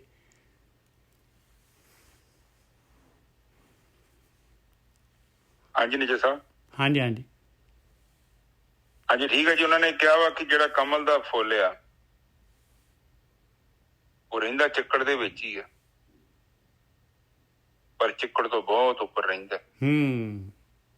ਇੱਥੇ ਮੈਂ ਨਾ ਇੱਧਰ ਨਿੱਜਾ ਸਾਹਿਬ ਜਨਾਇਲ ਜਾਈਏ ਨਾ, ਹਾਂਜੀ ਹਾਂਜੀ, ਤੇ ਉੱਥੇ ਲਾਗੇ ਇੱਕ ਛੱਪੜ ਆ, ਥੋੜਾ ਜਿਹਾ ਪਰੇ ਆ, ਰੁੜਾਲੇ ਪਿੰਡ ਵਾਲੇ ਜਾਈਏ ਤੇ ਬੜੇ ਵੱਡੇ ਨੂੰ ਕਮਲ ਦੇ ਫੁੱਲ ਲੱਗਦੇ ਆ। ਮੈਂ ਘਰਦਿਆਂ ਨੂੰ ਚੇਚਾ ਲੈ ਕੇ ਗਿਆ ਸਾਂ, ਬੜਾ ਵੱਡਾ ਫੁੱਲ ਹੈ ਨਿੱਜਾ ਸਾਹਿਬ, ਕਾਫੀ ਵੱਡਾ ਹੁੰਦਾ। ਪਰ ਉਹ ਚਿੱਕੜ 'ਚ ਰਹਿ ਕੇ ਵੀ ਤੇ ਚਿੱਕੜ ਦੀ ਸੰਗਤ ਤੋਂ ਉੱਪਰ ਰਹਿੰਦਾ। ਬਿਲਕੁਲ। ਕਿੰਨਾ ਉੱਚਾ। ਇਹ ਨਹੀਂ ਹੈ ਕਿ ਚਿੱਕੜ ਤੋਂ ਦੂਰ ਭੱਜਦਾ ਹੈ, ਦੂਰ ਭੱਜੂ ਤਾਂ ਖਤਮ ਹੋ ਜੂ। ਉਹ ਹਿਸਾਬ ਬ੍ਰਹਮ ਗਿਆਨੀ ਜਿਹੜਾ ਹੁੰਦਾ ਉਹ ਰਹਿੰਦਾ ਸੰਸਾਰ 'ਚ ਹੀ ਹੈ, ਪਰ ਅੰਦਰੋਂ ਮੁਕਤ ਹੁੰਦਾ। ਚਿੱਕੜ 'ਚ ਗ੍ਰਸਤ ਨਹੀਂ ਹੁੰਦਾ। ਉਹਦੇ ਕੁਝ ਹੁੰਦਾ ਚਿੱਕੜਿਆ, ਪਰ ਉਹਦੇ ਹੱਥਾਂ 'ਚ ਚਿੱਕੜ ਨਹੀਂ ਹੁੰਦਾ। ਬਿਲਕੁਲ। ਤੇ ਸਾਡੇ ਹੱਥਾਂ 'ਚ ਚਿੱਕੜਿਆ, ਪੰਗਾ ਤੇ ਹੈ। ਇਸ ਕਰਕੇ ਕਹਿੰਦੇ ਆ ਕਿ ਰਹੋ ਚਿੱਕੜ 'ਚ ਹੀ, ਪਰ ਤੁਹਾਡੇ ਹੱਥਾਂ 'ਚ ਚਿੱਕੜ ਨਹੀਂ ਹੋਣਾ ਚਾਹੀਦਾ। ਚਿੱਕੜ ਤੋਂ ਭਾਵ ਔਗਣ, ਗਲਤ ਜੀਵਨ ਬਤੀਤ ਕਰਨਾ, ਇਹਨੂੰ ਚਿੱਕੜੀ ਕਹਿ ਸਕਦੇ। ਹੋਰ ਅੰਦਰ ਚਿੱਕੜ ਤੇ ਕੋਈ ਹੈ ਨਹੀਂ। ਕਰਮ ਰੂਪੀ ਚਿੱਕੜ ਕਹਿ ਸਕਦੇ। ਮਾੜੇ ਕਰਮ ਤੇ ਕਾਮ ਕ੍ਰੋਧ ਲੋਭ ਮੋਹ ਹੰਕਾਰ ਰੂਪੀ ਚਿੱਕੜ ਹੈਗਾ ਵਾ। ਬਿਲਕੁਲ। ਵੇਖੋ ਤੁਸੀਂ ਕਿੱਥੇ ਬੈਠੇ, ਮੈਂ ਵੇਖਦਾ ਮੈਂ ਕਿੱਥੇ ਬੈਠਾ, ਇਹ ਵੀ ਚਿੱਕੜੀ ਆ। ਇਹ ਚਿੱਕੜ 'ਚ ਬੈਠੇ ਆ ਆਪਾਂ, ਤੇ ਫਿਰ ਆਪਾਂ ਕੀ ਕਰ ਰਹੇ ਆ? ਫਿਰ ਆਪਾਂ ਆਪਣਾ ਜਿਹੜਾ ਬੀਜ ਆ ਉਹਨੂੰ ਸਾੜ ਰਹੇ ਆ। ਫਿਰ ਇੱਕ ਸਮਾਂ ਆਊਗਾ ਉਹਨੇ ਵਿਚਾਰੇ ਨੇ ਸਾੜ ਹੀ ਜਾਣਾ। ਫਿਰ ਉਹ ਕਹਿੰਦੇ ਕਿ ਹੁਣ ਤੂੰ ਸਾੜ ਦਿੱਤਾ ਹੈ ਬੀਜ, ਹੁਣ ਨਹੀਂ ਇਹਨੇ ਉਗਣਾ, ਨਸ਼ਟ ਕਰਤਾ। ਬੀਜ ਸਾੜ ਦਿੱਤਾ ਮਤਲਬ ਕੋਈ ਅੰਦਰ ਬੀਜ ਨਹੀਂ ਹੈਗਾ, ਤੁਹਾਡਾ ਜੀਵਨ ਹੀ ਬੀਜ ਆ। ਤੁਸੀਂ ਆਪਣੇ ਜੀਵਨ ਨੂੰ ਹੀ ਸਾੜਤਾ, ਕਿਸੇ ਹੋਰ ਦਸ਼ਾ ਚੱਲ ਗਏ ਜਿੱਥੇ ਨਹੀਂ ਜਾਣਾ ਚਾਹੀਦਾ ਹੈ, ਤੇ ਸਵਾਸ ਖਤਮ ਹੋ ਗਏ, ਬੀਜ ਸੜ ਗਿਆ। ਹੁਣ ਤੇ ਕੁਝ ਵੀ ਨਹੀਂ ਹੋ ਸਕਦਾ, ਕਿਉਂਕਿ ਉਹ ਬੀਜਣ ਵਾਸਤੇ ਕੋਈ ਚਾਹੀਦਾ ਸੀ, ਉਹ ਟਾਈਮ ਚਾਹੀਦਾ ਸੀ। ਉਹ ਟਾਈਮ ਤੇ ਹੈਗਾ ਕੋਈ ਨਹੀਂ, ਸਾਰਾ ਬੀਜ ਹੀ ਸਾੜ ਕੇ ਰੱਖਤਾ। ਔਰ ਬੰਦਾ ਤੇ ਬਾਜ ਨਹੀਂ ਹੁੰਦਾ ਜਦ ਤੱਕ ਨਿਜਰ ਸਾਹਿਬ ਸਵਾਹ ਨਹੀਂ ਬਣ ਜਾਂਦਾ ਬੀਜ। ਬਿਲਕੁਲ। ਦੇਖ ਲਓ, ਚੱਲ ਚੱਲ ਗਈਆਂ ਪੰਖੀਆਂ ਜਿੰਨੀ ਵਸਾਏ ਤਲ। ਸਾਰੀ ਦੁਨੀਆ ਜਿਹੜੀ ਹੈ ਆਪਣਾ ਬੀਜ ਸਾੜੀ ਜਾ ਰਹੀ ਹੈ ਇਸੇ ਤਰੀਕੇ ਦੇ ਨਾਲ। ਬੀਜ ਸਾੜ ਕੇ ਮੇਰੇ ਵਰਗਾ ਪਿਆ ਸ਼ਾਂਤੀ ਨਾਲ ਬਹਿੰਦਾ, ਕਹਿੰਦਾ ਜੀ ਬਾਬਾ ਜੀ ਹੁਣ ਫਿਰ ਕੀ ਬਣਿਆ, ਤੁਹਾਨੂੰ ਮਨ ਨੂੰ ਸ਼ਾਂਤੀ ਮਿਲੀ ਆ? ਮੈਂ ਕਹਿੰਦਾ ਨਹੀਂ ਬਾਬਾ ਜੀ, ਹਜੇ ਤੇ ਮੈਂ ਹੋਰ ਇਕੱਠਾ ਕਰਨਾ, ਥੋੜਾ ਕੀਤਾ। ਤੇ ਬਾਬਾ ਜੀ ਤੁਹਾਡੇ ਨਾਲ ਵੀ ਗਿਆ? ਨਾਲ ਤੇ ਨਹੀਂ ਗਿਆ, ਇੱਥੇ ਪਿੱਛੇ ਮੇਰੇ ਬੱਚੇ ਹੈਗੇ। ਉਹ ਕਹਿੰਦੇ ਤੇਰੇ ਬੱਚੇ ਤੇ ਪਤਾ ਨਹੀਂ, ਇਹ ਬੱਚੇ ਥੋੜੀ ਤੇਰੇ ਦੇ ਜੀਵ ਹੈਗੇ। ਹੁਣ ਇਹਨਾਂ ਨੂੰ ਕਹਿ ਨਾਲ ਆ ਜਾਓ ਮੇਰੇ, ਦੇਖਾਂ ਭਲਾ ਕਿਤੇ ਪੁਰਜੇ ਪਰਜੇ ਦੀ ਲੋੜ ਹੈ, ਕਿਡਨੀ ਕੁਡਨੀ ਦੀ, ਇਹਨਾਂ ਨੂੰ ਕਹੋ ਦੋ ਮੈਨੂੰ ਕਿਡਨੀ। ਇਹ ਦੇਣਗੇ? ਨਹੀਂ, ਤੈਨੂੰ ਕੁਛ ਨਹੀਂ ਦੇ, ਕਿਉਂਕਿ ਸੰਸਾਰ ਏਦਾਂ ਹੀ ਆ। ਜੇ ਗੱਲ ਹੁੰਦੀ ਤਾਂ ਵਾਲਮੀਕੀ ਨੇ ਉਦੋਂ ਹੀ ਗੱਲ ਸਮਝਾਈ ਸੀ ਬਈ ਇਹ ਭਵ ਸਾਗਰ ਹੈਗਾ, ਇੱਥੇ ਤੇਰੇ ਕਰਮ ਜਿਹੜੇ ਤੂੰ ਕਰ ਰਿਹਾ ਇਹਦਾ ਜ਼ਿੰਮੇਵਾਰ ਤੂੰ ਆ, ਤੇ ਦੂਜੇ ਬੰਦੇ ਨੇ ਇੱਕ ਰਿਸਪੋਂਸਿਬਿਲਿਟੀ ਨਹੀਂ ਲੈਣੀ। ਇਹੋ ਹੀ ਜੀਵਨ ਸੱਚ ਆ। ਪਰ ਬੰਦਾ ਨਹੀਂ ਕਹਿੰਦਾ, ਬੰਦਾ ਕਹਿੰਦਾ ਨਹੀਂ ਇਹ ਸਾਰੇ ਮੇਰੇ, ਮੋਹ ਚ ਆ ਜਾਂਦਾ। ਔਰ ਫਿਰ ਬਾਣੀ ਕਹਿੰਦੀ ਕਿ ਤੂੰ ਫਿਰ ਪਛਤਾਵੇਂਗਾ। ਠੀਕ ਹੈ ਜੀ ਸਾਹਿਬ, ਅੱਜ ਦੀ ਵਿਚਾਰ ਇੱਥੇ ਹੀ। ਇੱਕ ਹੋਰ ਲੈ ਲਈ ਆਖਰੀ ਜਿਹੜਾ ਹੈਗਾ ਅੱਜ ਦਾ, ਇਹਦੇ ਵਿੱਚ ਜਿਹੜੇ ਹੈਗੇ ਫਰੀਦ ਜੀ ਜਿਹੜੇ ਦੱਸਦੇ ਆ ਆਪਾਂ ਨੂੰ, ਬਈ ਜੇ ਤੂੰ ਨਹੀਂ ਹਟਿਆ, ਜੇ ਤੂੰ ਨਹੀਂ ਬਾਜ ਆਇਆ, ਜੇ ਤੂੰ ਇਸੇ ਤਰੀਕੇ ਦੇ ਨਾਲ ਮਾਇਆ ਦੇ ਵਿੱਚ ਹੀ ਗਤੀ ਕਰਦਾ ਰਹਿ ਗਿਆ, ਤੇ ਫਿਰ ਅੱਗੇ ਕੀ ਹੋਊਗਾ। ਅਗਲਾ ਜਿਹੜਾ ਹੈਗਾ ਉਹ ਇੱਕ ਸ਼ਲੋਕ ਦੇ ਵਿੱਚ ਆਪਾਂ ਨੂੰ ਅੱਗੇ ਦਾ ਚਾਨਣ ਦੇ ਰਹੇ, ਉਹ ਆਪਾਂ ਲੈ ਲਈਏ। ਫਰੀਦਾ ਇੱਟ ਸਿਰਹਾਣੇ ਭੋਏ ਸਵਣ, ਕੀੜਾ ਲੜਿਓ ਮਾਸ। ਕਹਿੰਦੇ ਆਹ ਹੋ ਜਾਣਾ ਹੈ। ਇਹ ਜਿਹੜੇ ਮੁਰਦੇ ਨੂੰ ਨਾ ਜਿਹੜੇ ਹੈਗੇ ਆ ਇਹ ਦਫਨ ਕਰ ਦਿੰਦੇ ਆ, ਉਹ ਤਾਬੂਤ ਦੇ ਵਿੱਚ ਮੁਰਦੇ ਨੂੰ ਜ਼ਮੀਨ ਦੇ ਵਿੱਚ ਦੱਬ ਦਿੰਦੇ ਆ, ਅਤੇ ਕਹਿੰਦੇ ਇੱਟ ਸਿਰਹਾਣੇ ਤੇਰੇ ਇੱਟ ਹੋਊਗੀ, ਅਤੇ ਤੇਰਾ ਜਿਹੜਾ ਹੈਗਾ ਭੁੰਜੇ ਤੇਰਾ ਸੋਨਾ ਹੋਊਗਾ। ਫਰੀਦਾ ਇੱਟ ਸਿਰਹਾਣੇ, ਤੇਰੇ ਸਿਰਹਾਣੇ ਤੇ ਇੱਟ ਤੇ ਭੋਏ ਸਵਣ, ਭੁੰਜੇ ਸੋਨਾ ਹੋਊਗਾ। ਕੀੜਾ ਲੜਿਓ ਮਾਸ, ਔਰ ਤੇਰੇ ਜਿਹੜੇ ਹੈਗੇ ਸਰੀਰ ਦੇ ਵਿੱਚ ਕੁਰਲ ਕੁਰਲ ਕਰਦੇ ਜਿਹੜੇ ਮਾਸ ਤੇਰੇ ਨੂੰ ਖਾਣਗੇ ਕੀੜੇ ਸਾਰੇ। ਕੇਤੜਿਆਂ ਯੁੱਗ ਵਾਪਰੇ ਇਕੱਤ ਪਿਆ ਪਾਸ। ਕਹਿੰਦੇ ਕਿੰਨੇ ਕੁ ਯੁੱਗ ਗੁਜ਼ਰ ਗਏ ਜੇ, ਇੱਕ ਪਾਸੇ ਹੀ ਪਏ ਰਹੇ, ਇੱਕ ਜਿਹਾ ਜਿਹਾ ਪਿਆ ਆ, ਉਸ ਤਰ੍ਹਾਂ ਹੀ ਤੈਨੂੰ ਫਿਰ ਦੁਬਾਰਾ ਮਨੁੱਖੀ ਜੂਨ ਮਿਲਣੀ ਬਹੁਤ ਔਖੀ ਹੈ ਭਾਈ। ਜਿਹੜੀ ਤੂੰ ਰਹਿਣ ਗਵਾਈ ਸੋ ਇੱਕ ਹੈ, ਦਿਵਸ ਗਵਾਇਆ ਖਾਏ, ਹੀਰੇ ਜੈਸਾ ਜਨਮ ਹੈ ਕੌਡੀ ਬਦਲੇ ਜਾਏ। ਅਤੇ ਇਸ ਤਰੀਕੇ ਦੇ ਨਾਲ ਦੁਬਾਰਾ ਮਨੁੱਖ ਜੂਨ ਲੱਭਣ ਵਾਸਤੇ ਤੈਨੂੰ ਬਹੁਤ ਲੰਬੀ ਉਡੀਕ ਕਰਨੀ ਪਊਗੀ। ਹਾਂਜੀ ਵੀਰ ਜੀ।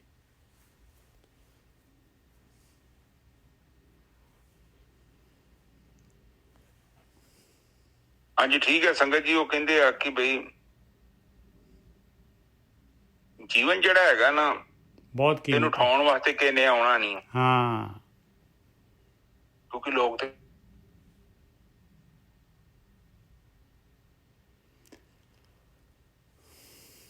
ਤੁਹਾਡੀ ਆਵਾਜ਼ ਬੰਦ ਹੋ ਗਈ। ਹਾਂਜੀ ਹਾਂਜੀ ਆ ਗਿਆ। ਬਾਣੀ ਜਿਹੜੀ ਸਾਨੂੰ ਉਠਾਉਣਾ ਚਾਹੁੰਦੀ ਹੈ, ਹਾਂ ਬਾਣੀ ਕਹਿੰਦੀ ਹੈ ਕਿ ਉੱਠੋ,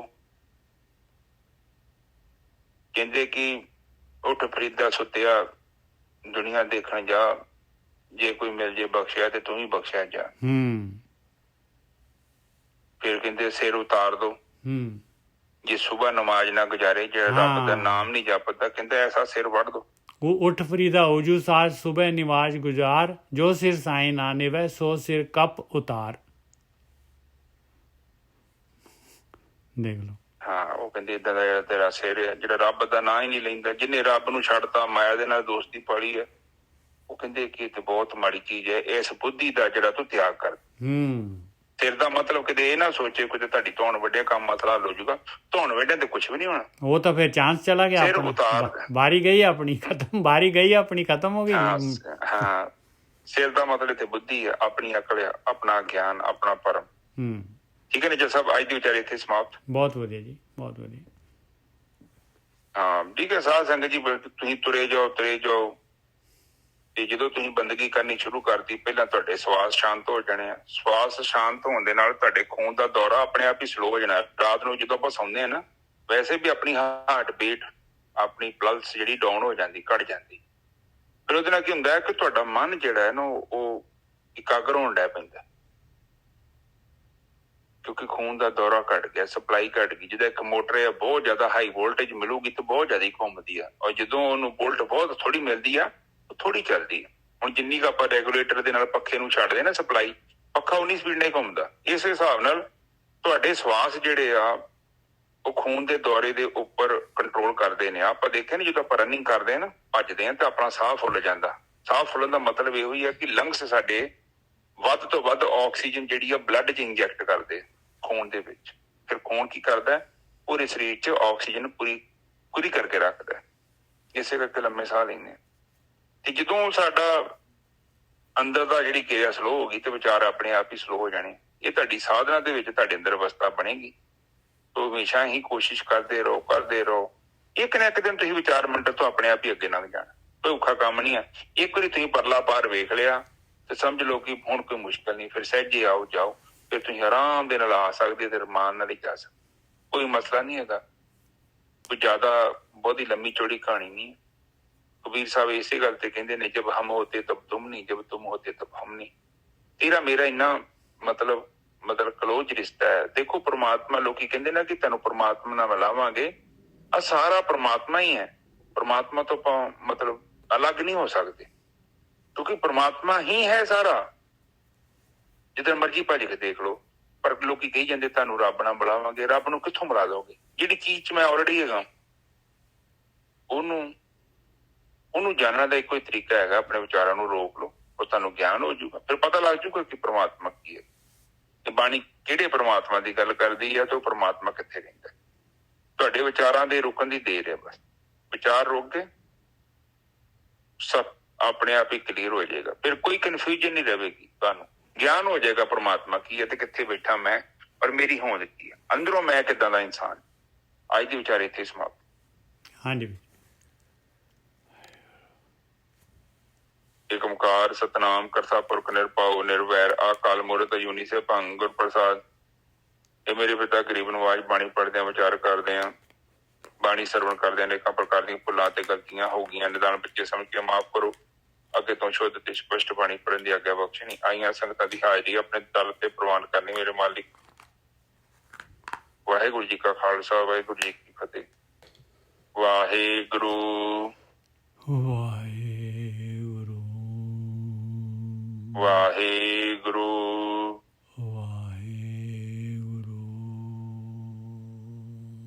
ਵਾਹਿਗੁਰੂ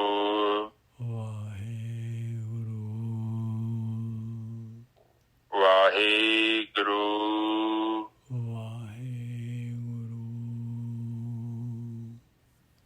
ਵਾਹਿਗੁਰੂ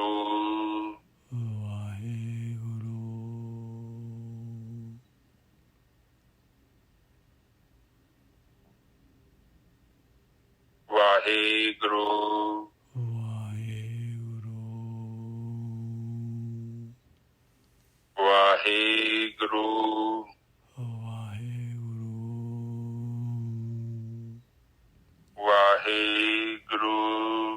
ਵਾਹਿਗੁਰੂ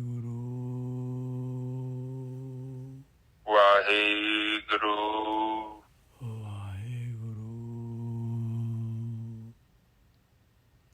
ਵਾਹਿਗੁਰੂ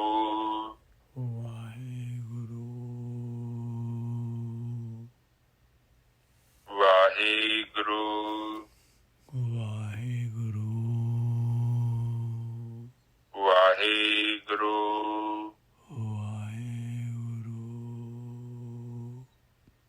ਵਾਹਿਗੁਰੂ ਵਾਹਿਗੁਰੂ ਵਾਹਿਗੁਰੂ ਵਾਹਿਗੁਰੂ ਵਾਹਿਗੁਰੂ। ਤਾਂ ਸੰਗਤ ਜੀ ਤੁਸੀਂ ਚੁੱਪ ਹੋ ਜਾਓ। ਵਾਹਿਗੁਰੂ ਵਾਹਿਗੁਰੂ ਵਾਹਿਗੁਰੂ ਵਾਹਿਗੁਰੂ ਵਾਹਿਗੁਰੂ। ਵਾਹਿਗੁਰੂ ਜੀ ਕਾ ਖਾਲਸਾ, ਵਾਹਿਗੁਰੂ ਜੀ ਕੀ ਫਤਿਹ।